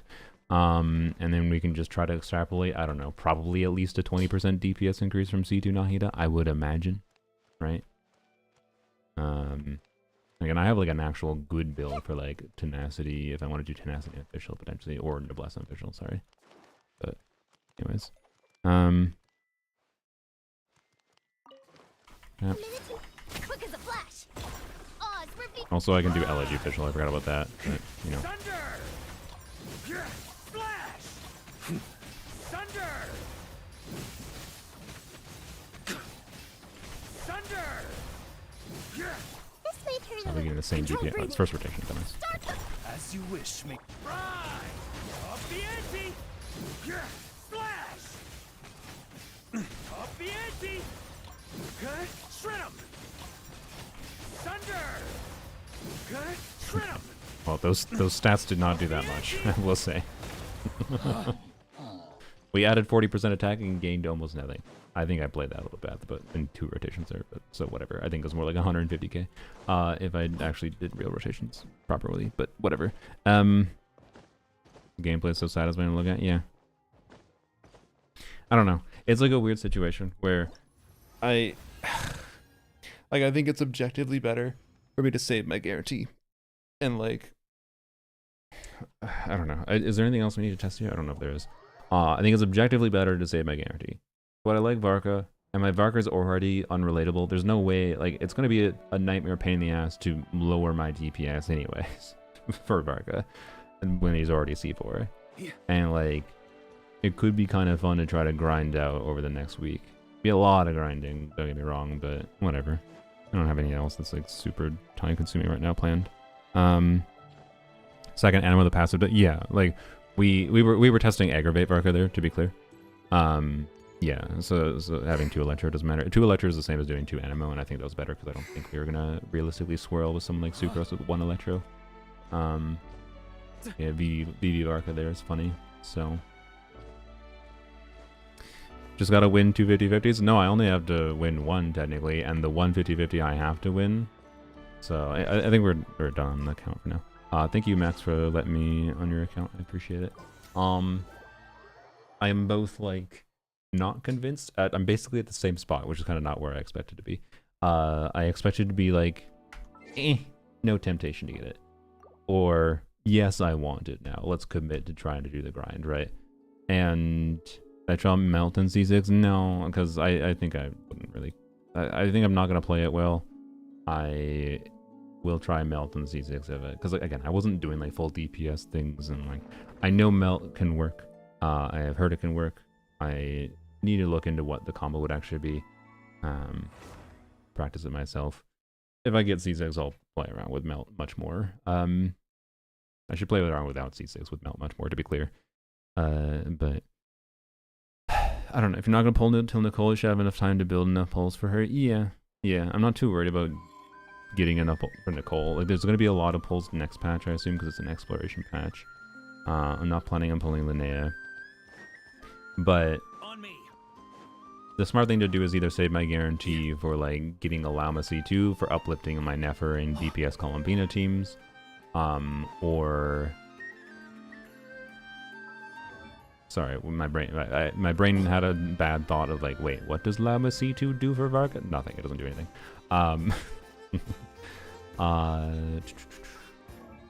C2 Nahida does. I don't know. It'd be cool to like have more relevance to C. Well, it's not really more relevance to C2 Nahida, but I don't know. It'd be interesting to see what C2 Nahida can do with C6 Varka. But editing character stats, in particular DPS test turn, doesn't affect the character the way you'd expect. I mean, it usually does for me, but just kind of like balance it properly. Just in that case, I think we had less relevance of attack buffs than I thought. Well, why Llama C2? Because I already have Llama C1. And I have a guarantee right now, right? Like, I have a guarantee right now, and I could use that guarantee either on her, or I think there's a good chance Raiden reruns, not next patch necessarily, it doesn't seem like next patch. But, like, same as Nicole patch, Raiden could rerun, right? So I could have a full save patch, save a guarantee, get a guaranteed Nicole, or get a guaranteed Raiden, or a guaranteed Llama C2, right? Raiden C2, I should say. Because I also have C1 Raiden. I've had C1 Raiden for a while. But yeah, Llama C2 duplicates the quills, yes, and it makes Nefer meaningfully stronger. Like, it would take... It should take my Nefer to having, like, much more brute forceable DPS for shit like the fucking Knuckle Duckle. Like, I can almost guarantee you Llama C2 would be enough to allow me to brute force Knuckle Duckle. I'm not 100% confident because Knuckle Duckle is that fucked. But, yeah, I don't know. These roofs for Varka's skill playground? Yeah. So I don't know, right? I don't know. Like, it's not trivial to try to get Varka boy, but I mean, at a baseline here, I'm fine with the idea. Did I get my? I can claim expeditions. Did I do daily today? What's my resin at? No, I did not. I'm fine with the idea of like the like in the like as far as total cost goes. If we win a 50-50 / trigger capture radiance on the C6 with the guarantee, we're talking like 90 pulls all in. Like, that should be doable to grind my ass to pity again, right? It should be doable. We got an Abyss cycle reset. That'll be 800 Primogems. We have, I assume, one more. I don't even think I've finished this full event. I at least haven't finished the yeah, I got like maybe a pull, I think, to get out of this. Not much. Factoring the quest and whatever, but so yeah, why did I come over here? Oh yeah, farming. Looking out for attack sense is considerable for Tignari. I think normally you want EM sands, but I think with Tignari without a signature weapon, it's not an incredible difference to use EM versus attack sands. If I recall. And it couldn't depend on your investment in Tignari too. I'm not sure what he's... Okay, yeah, so yeah, you're not using his Seg weapon, you're using first great magic. This is already probably giving a lot of attack percent, right? Or no, sorry, that's when you have same element, not different element. So I don't know. Like, I would go onto a website like a damage calculator website and just like put in a hypothetical attack sands, right? And see what it's like. You want attack sands, EM subs without Sig? Okay, yeah. That's what I kind of thought. I thought it was similar or better, yeah. Or I thought it was similar, but I wasn't confident, so... Yeah, there you go. I choose to believe Resh, but you can double check at what substat quality it'd be worth it, but I assume with this okay of a EM timepiece anyways, it's probably quite worth it then. To like potentially craft a piece, so yeah. I got a good amount of attack subs already too, which is nice. Yeah, so that's a pretty good Tignari. Anyways. Anea Farina Colombino would be a super powerful wheelchair for any old Geo DPS. Yeah. Don't have to grind that much. A 10 pull should be enough. You're a gacha player, gambler mentality. Yeah, look, if I'm using my guarantee for C5, I want C6. And I would be quite upset if we didn't win the 50-50, because I don't think I have it in me to grind my ass to pity again. After losing a 50-50, so it's definitely a risk at baseline. But I don't know. Maybe I can do, maybe starting from tomorrow I can do C6 Varka grinding. So I think I'll think it over tonight. I'm sorry for being non-committal in this stream. I thought I was going to give a more solid answer, but I think I'll think it over tonight. And if I do a stream title tomorrow that like, can I get C6 Varka before the banner is over, or something like that, well, you know where the goal is. I want to see the Varka build on this account. It's he's got like, oh, right now he has this weird, he's got 90% crit rate. I have him on the lower crit build. Oh well. So, Closing in. Right away. Let's light it up. Everybody stand.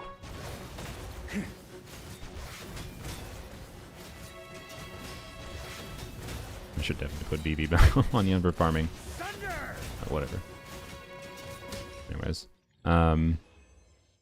he has like 244 crit damage with some fat amount of attack. I have a lot of it. It's a very good build.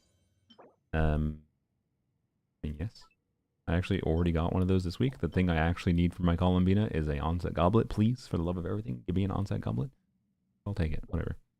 The real question is, should I throw my existing piece into it? I think I will. I think I'll gambit on it. Wait, you know what I should do? Let's just test it right now.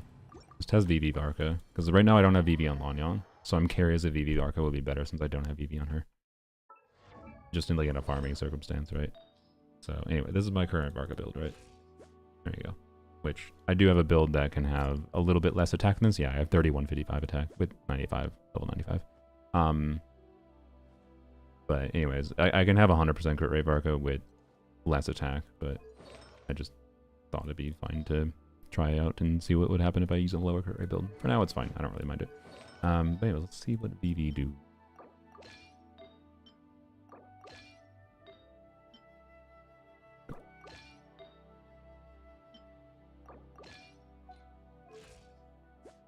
Yeah, 100 crit rate. That seems fine. 211 crit damage. Alright. Did I miss you getting C6? No, I don't currently have C6. You did miss a bunch of testing. The testing on Max's account was to determine whether or not I wanted it. And right now I can't commit. I am going to take the night to think over whether or not I want to spend the like next full week doing like grinding streams to see if I can get it. That's the consideration. So I think it would be fun. If I could earn it by grinding, I think it'd be satisfying.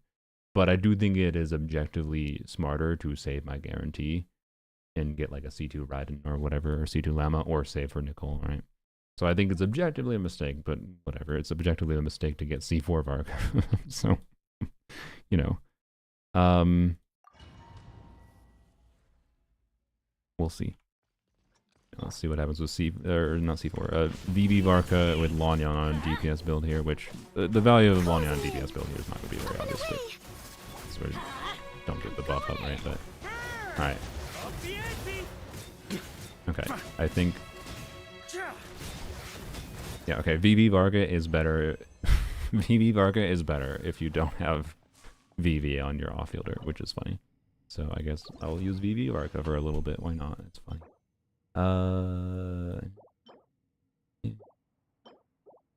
Yeah. ER.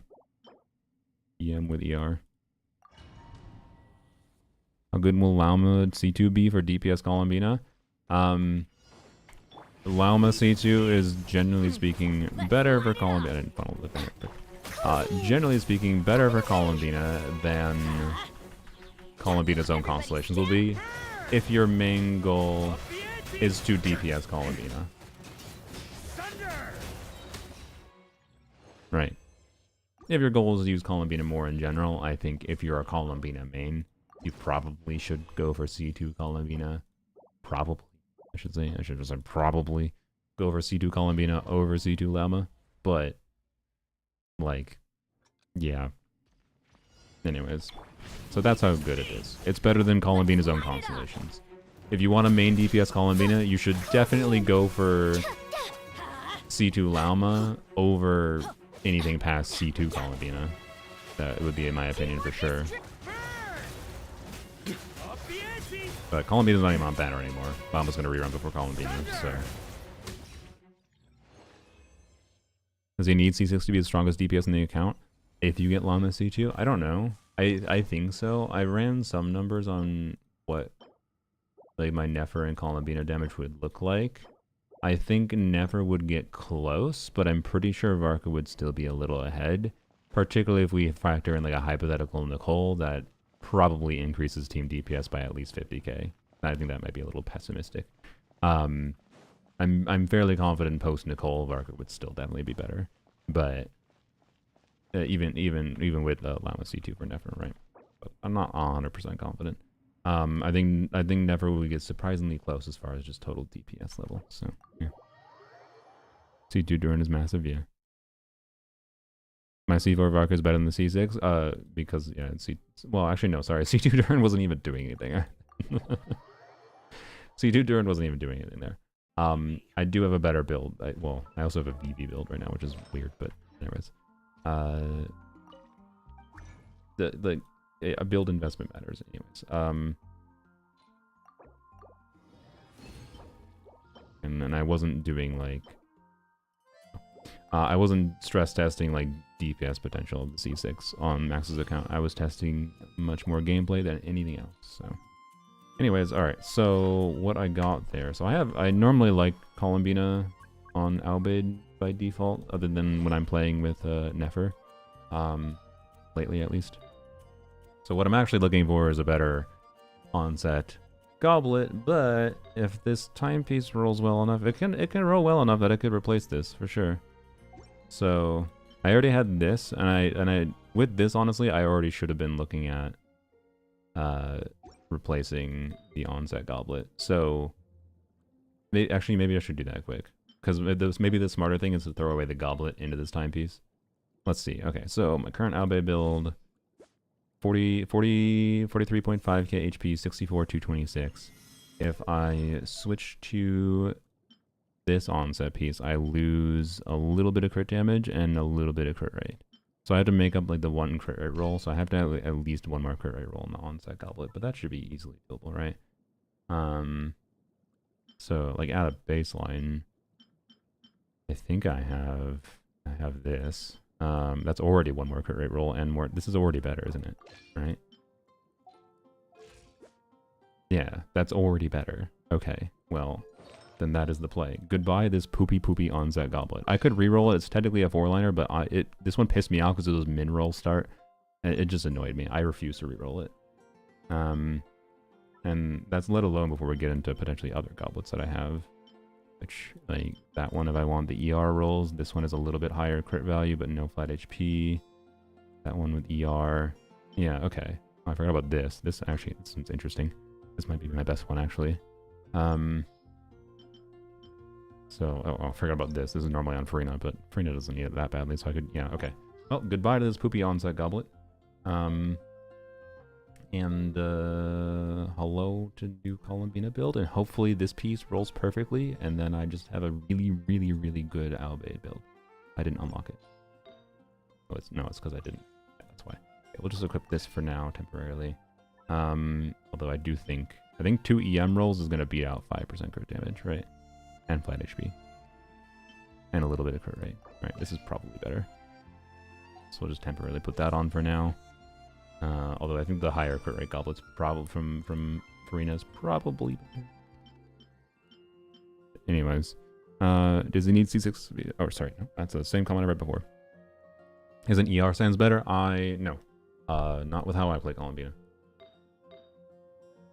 And also, I think in general, most of the times when you're playing Columbina on Albade, the reason Albade is better is either because you have enough ER to burst every rotation, which is my case, because one of my preferred Columbina teams is actually using Raiden to refund energy to Columbina so that she can burst every rotation even with a 0 ER build. Raiden is functionally a buffer for Columbina and Anefa, which is cool. She enables both Anefa and Columbina to burst every rotation with 0 ER, which I think is really fun. But also, secondarily, if you're using Albade anyways, it's to increase Columbina's skill damage, and it's worth it to burst every rotation, generally speaking. So like in a Zabai team, it is optimal to put Columbina on Albade and burst every other rotation. At like baseline C0 investment level. Obviously, if you invest more in Zabai constellations, maybe that changes a little bit, right? So it's like, if you're building Albade, you don't need to over prioritize ER, but you still can if you want. Like, if you're playing the team context where Columbina needs to burst every rotation for sure is with Nefer, and you should be using Serenade with Nefer anyways. So yeah. Anyways, and I have a good Serenade build for her, a good enough build that doesn't matter. Alright, let's see what happens though. Please.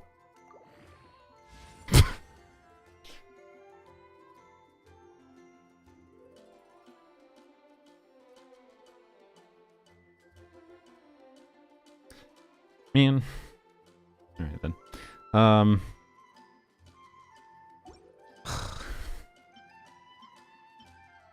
No, I don't think it's worth re-rolling. This piece is like, man, this piece with a re-roll, right, with a decree re-roll, this is the kind of piece that I'd say is ideal to decree re-roll, right?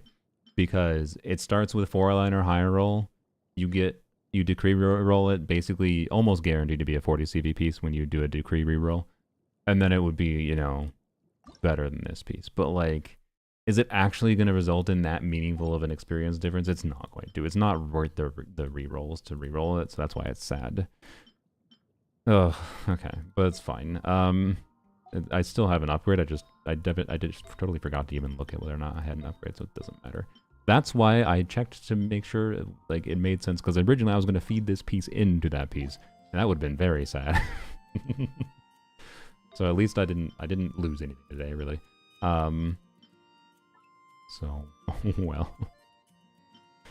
Oh boy. Do I have a ER piece I can put for Farina? Let's see. And that piece. Lose a little bit of crit rate for Farina. I don't know if I want to lose the crit rate for Farina though. Guess I could do this and then this. Yeah, try like that. Oops. There you go. 71, 222, like that. Alright. I'm happy with that. Wait, what's the Farina build look like though? Just make sure I didn't like completely fuck her. No, she's fine. She's fine. That is fine. Okay. 3-liner with only 2 good substats is hella cope. What do you mean? Do you whatever. Look, if you want to Gambit rerolls your fucking sanity away, do you understand how decree rerolls work though? Do you understand how decree rerolls work? If you use a decree reroll on a 4-line piece, that was like that same hypothetical timepiece. If you use a decree reroll on that piece, when it's a 4-liner versus a 3-liner, you have no increased chance of getting 5 crit rolls with a decree reroll as you do a normal reroll. Like, the chance is the same. The decree rolls are pity rolls, where like it only takes effect if you miss a roll, right? Therefore, if you have a 4-liner piece, I think the smart strategy, 2 good substats, you're guaranteeing every fucking roll is good stats, bro. In the context of if I want to improve my Columbina build, I re-roll this piece with a decree reroll, it guarantees every single stat goes into crit. It would, and even if it min rolls out the ass, I believe it would still be better. Like, let's see. If it 5.4 times 4 plus 7.8 plus 7.8, it's still 37.2 CV. It is still higher CV than this piece, right? It is still higher CV, right? It is not possible if I use a decree reroll. It is not possible. Like, using the rerollers when you have circumstances where rerollers with the decree rolls guarantee improvements in your build is, in my opinion, the smart use for the guaranteed stats, right? For when you are at the where's the reshape? Oh, I can't reshape that because it's not level 20. When you are at either the 3-stat guarantee or the 4-stat guarantee, using these on pieces, it doesn't matter if they're 3-line or 4-line, because 3-line versus 4-line doesn't change the chance of you getting 4 rolls into crit. Or sorry, 5 rolls into crit. It's complete ass RNG either way of getting 5 crit rolls. And using the 3-stat or 4-stat guarantees on pieces that when you choose to reroll them and choose like the 2 stats, because you can only choose 2 stats, and it will guarantee when you use these things to guarantee an upgrade is the smart thing to do. It does not fucking make sense to use every single reroll on only 4-liners all the time. There is multiple, like, on average, most of my rerolls don't do fucking anything because it's still RNG bullshit. That's whatever, right? That's just the artifact system. But when you can use it smartly to guarantee or very significantly biased towards it very likely being an upgrade, that's when rerollers are smart to use. And it absolutely fucking can make sense to use on 3-line pieces, especially with the decree or advanced reshapes. Now, I do think when you do not have an advanced or decree reshape, it is, generally speaking, worthwhile to default to only using it for 4-line pieces. Generally speaking. Or pieces that have guaranteed, oh boy, or pieces, sorry, I'm on a rant. Whoever just would rated me. Maymir, hello Maymir. I don't know if you rated me before. If you could do a shout out for Maymir. What were you doing? Maybist order taking over. Oh dear. The abyss is invading. Welcome raid. So I was ranting about someone was disagreeing with my take that re-rolling a 3-line piece can be worth it with a decree reshape, which I think is important. We're doing viewer IT. Nice. I should do some viewer IT.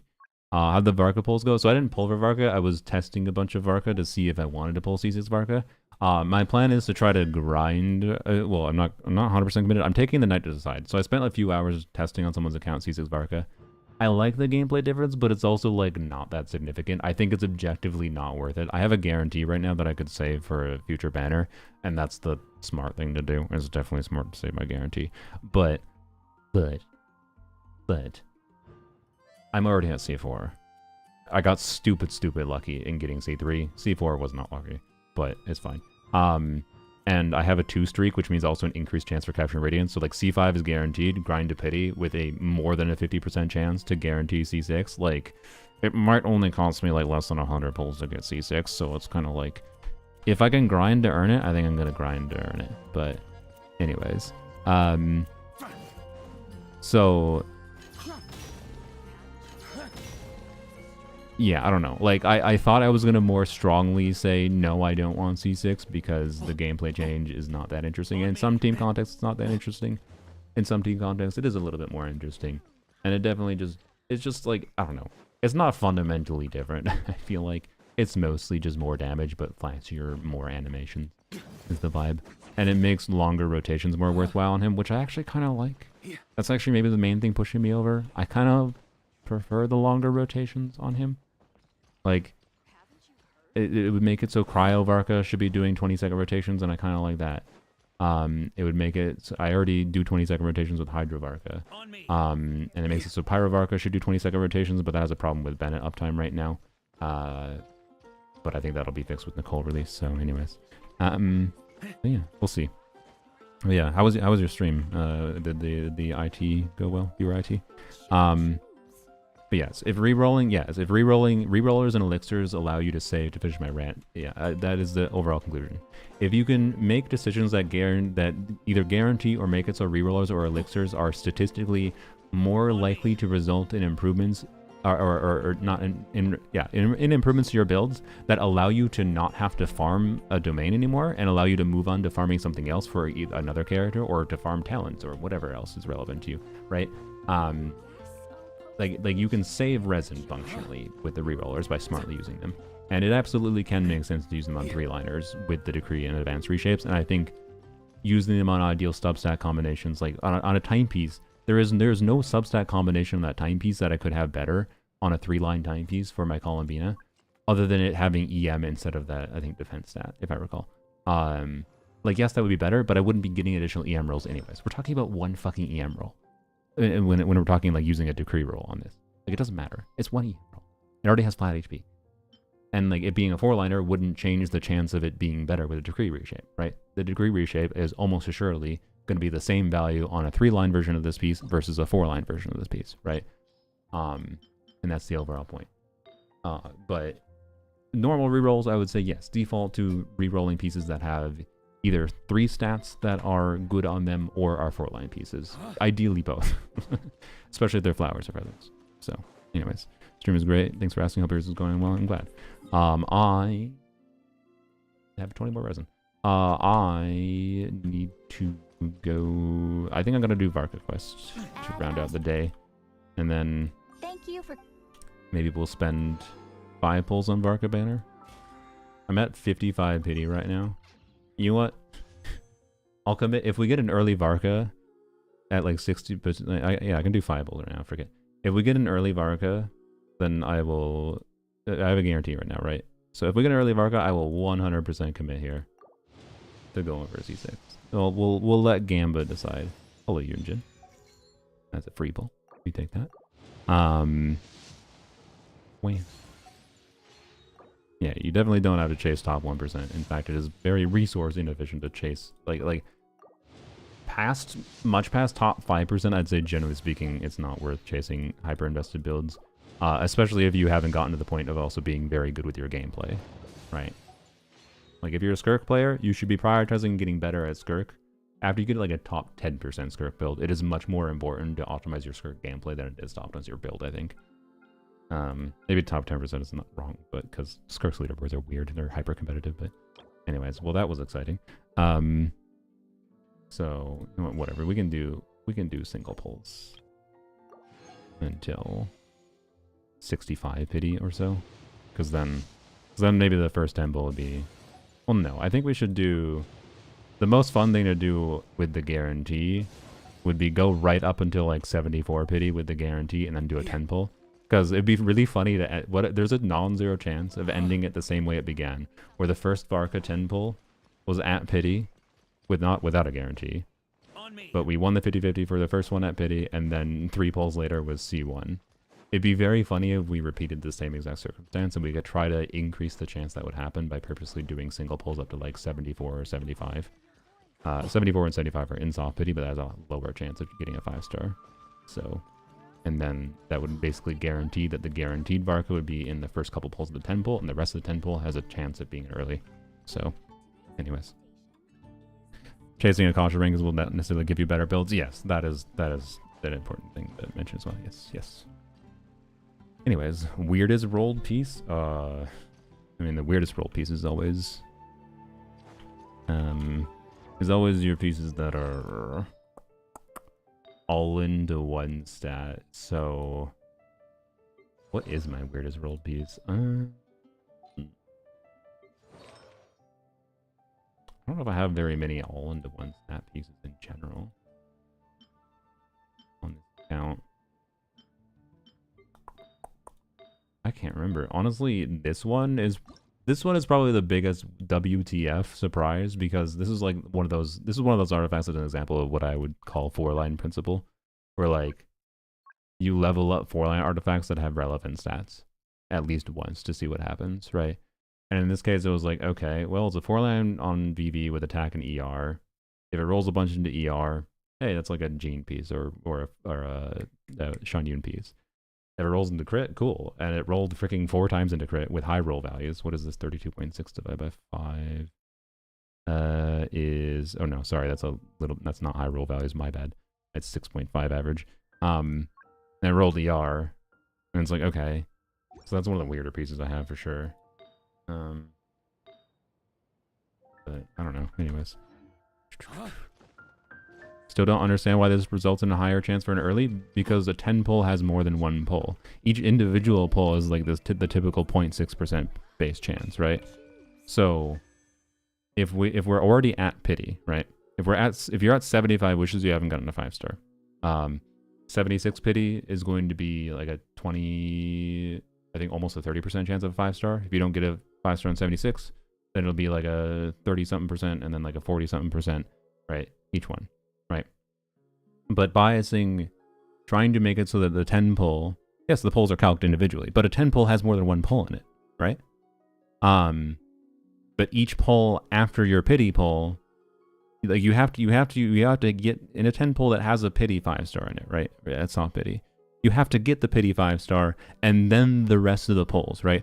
So in the circumstance of you do a 10 pull, let's say you're at 75, you do a 10 pull and you get a 5-star at 82 pity. You only have 3 wishes that have that 0.6%. You're only rolling a 0.6% chance. It's like you have 3 lottery tickets you bought for a 0.6% chance, right? In that 10 pull. But if in that same 10 pull, the alternate reality where you are at 75 pity, you do a 10 pull and you get a 5-star at 76, aka the literal first pull of the 10 pull, now you have 9 remaining chances of 0.6%, right? 9 lottery tickets. So you have 9 rolls of a chance for an early versus 3 rolls of an early. They're both a 10 pull. But if you get the pity 5-star resetting your pity, you have more rolls for an early 5-star after. Right? So you are biasing the chance that this 5-star pull, that this 10 pull has 2 5-stars in it. By trying to bias the pity 5-star towards the beginning of the pull. By doing some cheeky wishes where you do like a couple single pulls right as pity is beginning. Because there's not a very high chance you get a 5-star at 74, 75. You still might, like it's a 5% chance at 74 and then like a 12% chance at 75, right? But yeah, you're just getting more total pull. You're putting more total pulls in the 10 pull that have a chance at rolling in early. That's all. But it's still RNG. You're just biasing it. You're just taking advantage of the system to create something that feels better that doesn't actually change anything statistically, to be clear. It's just fun to get a double 5-star pull, right? In a 10 pull. That's all. So, anyways, I just get lucky and get them both early. Yeah, or you could do that. So, anyways, should we do Varka quest? I think I need to go get a drink. Then we can do maybe Varka quest to end the stream.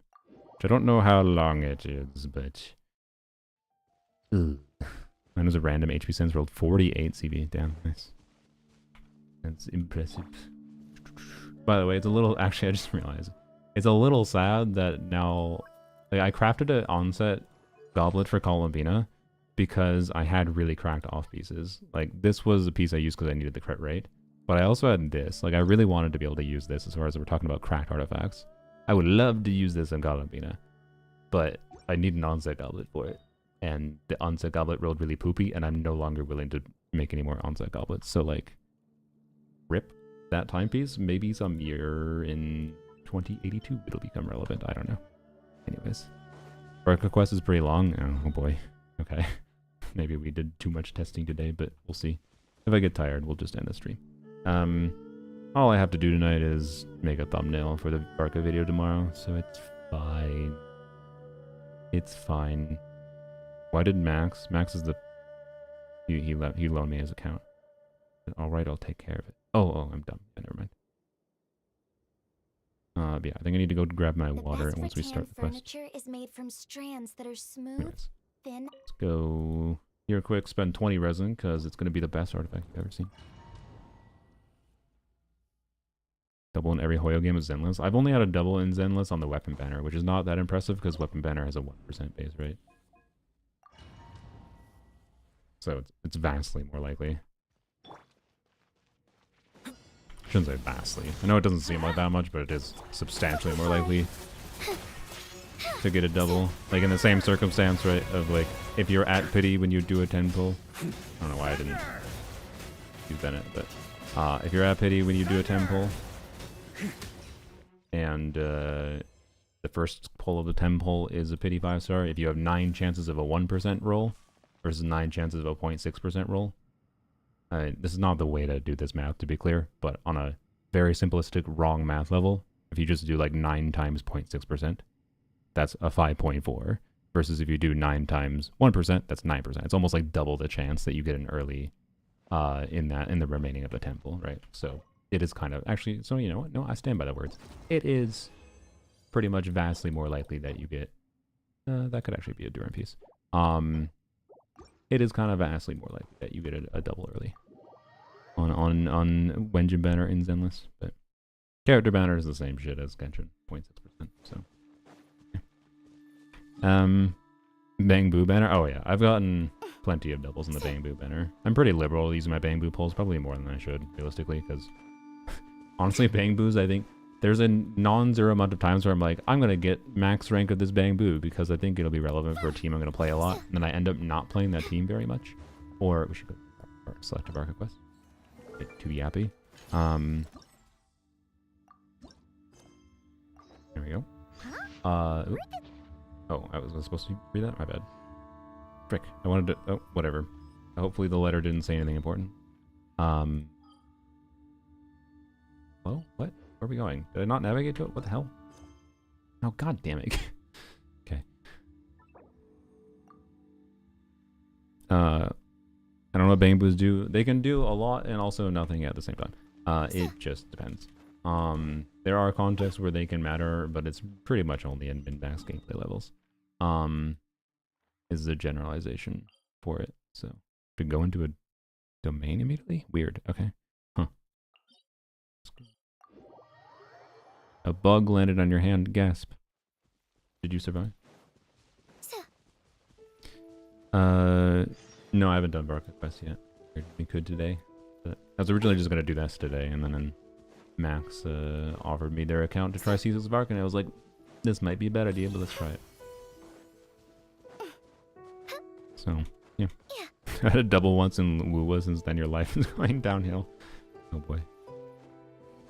No, you get 1 minus 0.994 to the power of 9. Yeah, minus 1.99 to the power of 9. Yeah.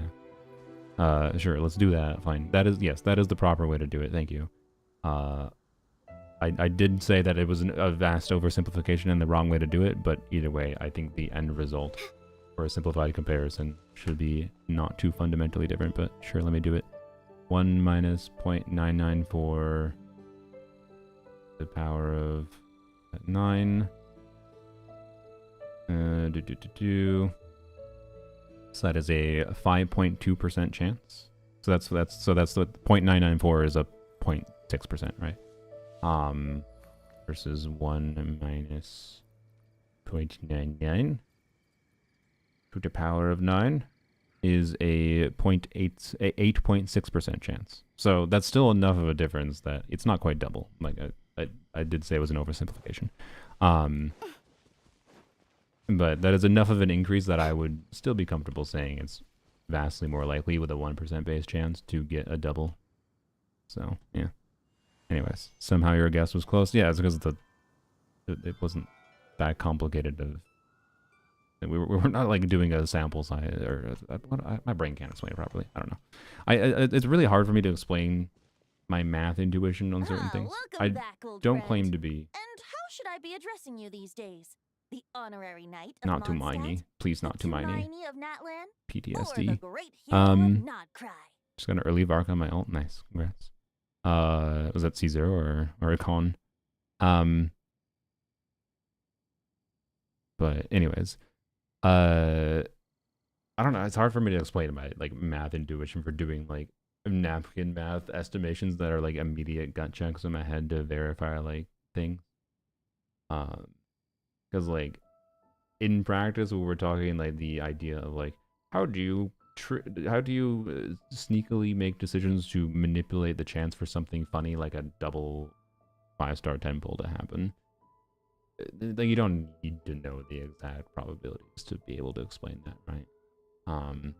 But it's just something I formed in school and as I did math things, and I don't have that intuition for doing linear algebra or something, right? Like, but I do have it for like basic statistic things and whatever else. So I don't know. Anyways, I'm gonna try that as Scofier banner. Currently at 71 pity. All right, good luck. You should only do it if you're, to be clear, that does increase the chance that your 10 bull has 2 5-stars. So you should only do that if you're fine with that result.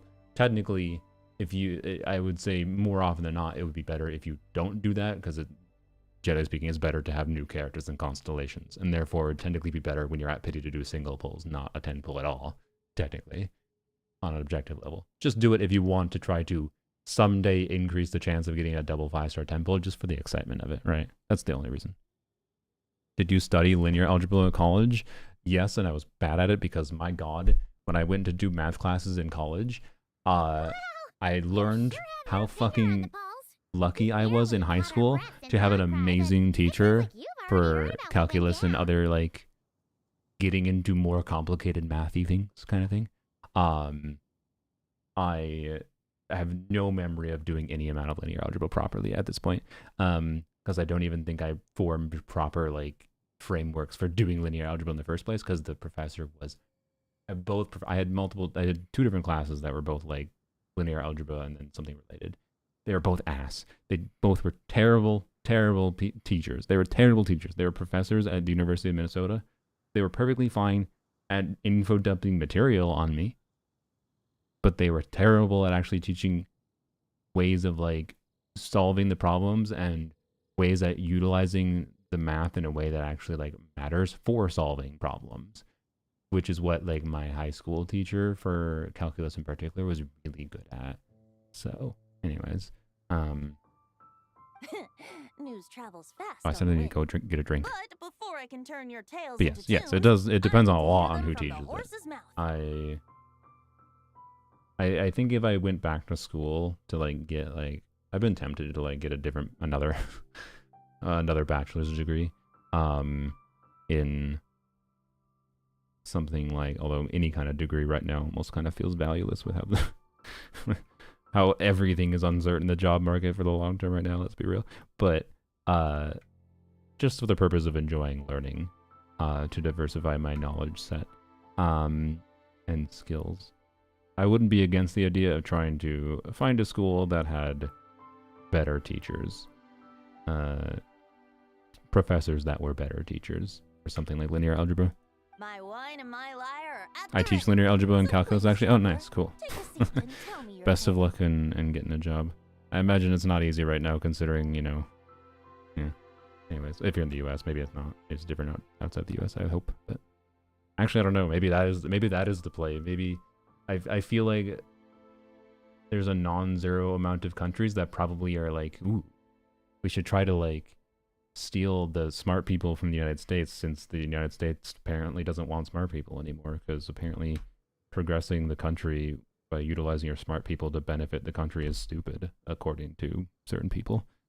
Anyways, it's so bad in Canada. Yeah, I'm not surprised. You have the unfortunate circumstance of being Amazing, America's hat. incredible. No one wants to be Hero America's hat. Solari and the doctor? Truly a tale Especially for because the I'm an immigrant. ages. Ah, yeah. Yeah. So I'm guessing the wild hunt is a thing of the past now that you've I- defeated the no. Hero Solari. Seems that way. Is it? Kind of focused on dealing with the Is it? doctor, I thought though. it... Well, Yeah, there's that's still... good Okay, to yeah, hear. there's still some. Hey, I guess like, now that my the brain is northern conflated abyss because like we did a bunch of calamity is wild hunt finally shit in the Varka Elua must be quest, getting right? ready for the triumphant return of his expedition, right? Try to look for higher qualifications in my personal experience. They don't focus enough on teaching skills. Yeah. I haven't seen him in the And, like different longest time. schools. He I must have forgot. so I many forgot what like the stories to naming share. structure was for it, but like, it literally just like tier 1, tier 3. I don't know. There's schools in the U.S. that are like they're usually the more major, well-known schools. It's not always right. It's just like a generalization. Are more like research focused. So like someone that's a professor at the University of Minnesota, I would say, their priority is probably they're doing professorship, like teaching students as part of their job, but their like actual reason for being at the U of M and being there and is to do research. And then they also just happen to do the teaching as a professor on the side. And it's like when your major priority as an organization is attracting people that their priority is research, well, like, you know, it naturally, I think, defaults to professors that are not good at teaching. Whereas when I went to a smaller college that was still a good school, I found that I got a lot of professors where like they were doing research at that school, don't get me wrong, but like the school itself was much more focused on like teaching than just research. And I believe my professors literally called them like different tiers. Like this is a tier 1 university is more like research focused, tier 2 or tier 3, or it might not have been tiers, I don't know. So I don't know, it just depends, and it's still going to depend on the person you get anyways. I'm sure there's bad professors at my college that I went to when I actually completed my degree, which is St. Cloud State University, Minnesota. Versus the University of Minnesota, I don't actually remember a single one of my professors' names at the year I spent in the University of Minnesota. I didn't have a single one I liked. It was a young knight who had journeyed there in that I search think of taught trials well. and oracles after I hearing think I some was in tall a... tales at the local tavern. Sorry, I'm trying to pay attention to the story at the same time while yapping. In fact, all that I think I had a little bit of an moss-covered unhealthy walls mindset in and my year, angry at my first year of ruined Minnesota, to be clear. But he seemed completely University of unfazed, Minnesota. laughing heartily as And I he had a set healthier the mindset barnyard's going whistles into flying the other off into university. horizons. But nonetheless, the point stands. I cannot remember a single one of their names. it would be hard for me to even properly figure it out. I had to go probably find my assignments and see if the professor's name or old documents for the syllabuses that have the professor's name. So you get a 10 at some point, it's a waste of credit. Not sure why you're mentioning that, Arlene. Name's Hello Chewy. Sean 60 crit rate because your pieces suck. Yeah, true. RNG it up. Making quite a racket if it was Oh, another I see. week after Sorry. tone It's deaf responding to bard. C. Pelexor. Smart people problems, yeah. I mean, yeah. I really wish a lot of big universities prioritized, because so many I got approved. You know, the University of Minnesota was like a fairly prestigious school. It was harder to get into, right? And it was Yeah, cool that I got into it. The fact that I got into it kinda made me, like- when I went from high school to college, not even consider going to a different school. But I definitely didn't know at the time the difference in different universities, and like I feel like a lot of the big name universities are just worse places for actually learning. But like they're better on the resume because ooh, you went to the University of Minnesota, or insert other like more renowned, well-known school, right? But I there's generally speaking a relationship with the more renowned and well-known, it seems, the worse average quality their teaching is my vibe. But I'm just one person, so grants are much more attractive than money from students. Yeah, of course. So, which like I don't begrudge any of the professors for choosing that path in life. Who is that all this? you've got? Is this Lohan? Oh, bring it on. He does not sound like I expected. Like that. Hello. That's very cryo. Giving up already? You're not half as tough as Varka said. Who is the voice actor for this? Does anyone recognize it? A young He is knight a little bit of a weirdo. Favonius I feel like I trekking out recognize to him. the Thousand Winds Temple Which is in rare for me, search of but- adventure. Now there's a sight I haven't seen in a Sounds like while. Mika. He sounds like Mika, but not annoying. Sorry. A bard in green clothes. Does this mean... Oh, you're Venti? I was just wondering how I was gonna track you down. Oh, Is Mika's big you brother? were Is looking it? for the tone deaf bard? Strange place to start It's a your nice search. touch if that's the case. Hold on. Blonde hair, white hair. You. I like his must be voice. the honorary I had knight no idea of what I expected, but it wasn't Paimon. this. The Grand Master talks about you all the time. Allow me to introduce He's not. Oh, myself. okay. I'm Lowen, Vice Captain of the 5th Company of the Knights of Favonius and a member of the Expeditionary Force. Pleased to make your acquaintance. Oh, so you're part of the expedition, huh? Right. So that's why Paimon's never seen you around in Mondstadt. Because older brother's an NPC near the gate. I Oh, never saw I you see. in Nodcry either. That's probably because when the Wild Hunt was still running rampant, I spent most of my time out on my own, making mincemeat. Is out there of any Genshin monsters. families that are I fully barely go playable back to characters base yet? at I all. don't think so. I feel like the most likely one is Alice, Klee, and Klee's dad. There's a good chance Klee's dad is a playable character. So none of them are going to be NPC-ified, but considering how NPCs look completely different from playable characters, it's kind of weird when you have situations like that. But Then, once the Wild Hunt calmed down, I got sent Ayaka back to Ayato, Mondstadt. yeah. Mixed blessing, we- if have- you ask me. Have we seen Sounds their like I parents? missed Or are out they on dead? some serious action. No wonder we Barbara never saw you Jean? while we were dealing with the Yeah, but doctor. isn't Barbara Why Jean's did Doctor parents send you not? back? Are they alive? I don't know if we've seen them, but Deliver some letters. like if we ever see them, they're gonna look like they're not Barbara and Jean's parents because they're not gonna be playable characters, right? Their parents are dead. Okay. See, well then we'll never know because they're in the hole. There's one for the Knights of Favonius, one for the church, another for the Dawn Winery. Jeez, how many people has he sent to deliver his mail now? Seamus and Mika, Frederica enough are out, alive. Okay. Lowen. He should just hire a full-time in fact, he's earned himself a new nickname.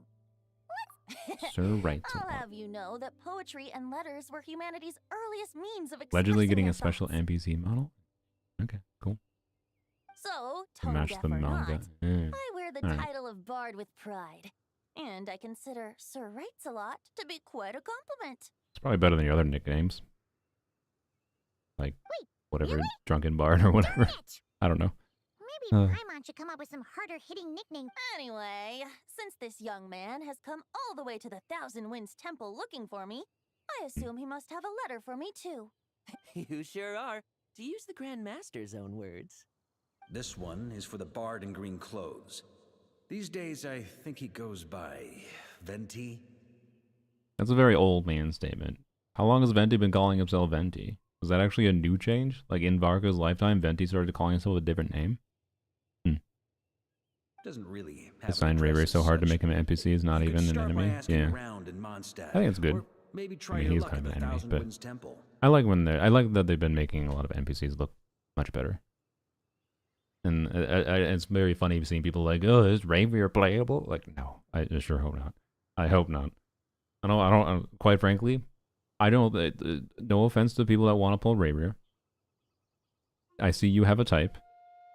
Your type is Hitler, and that's weird. And quite frankly, I don't want to see people in the community. There's already enough of it. There's already enough of weird simping over objectively really terrible people. So that just becomes worse if he's actually playable, and I don't want to see it. Same with Dottore, exactly.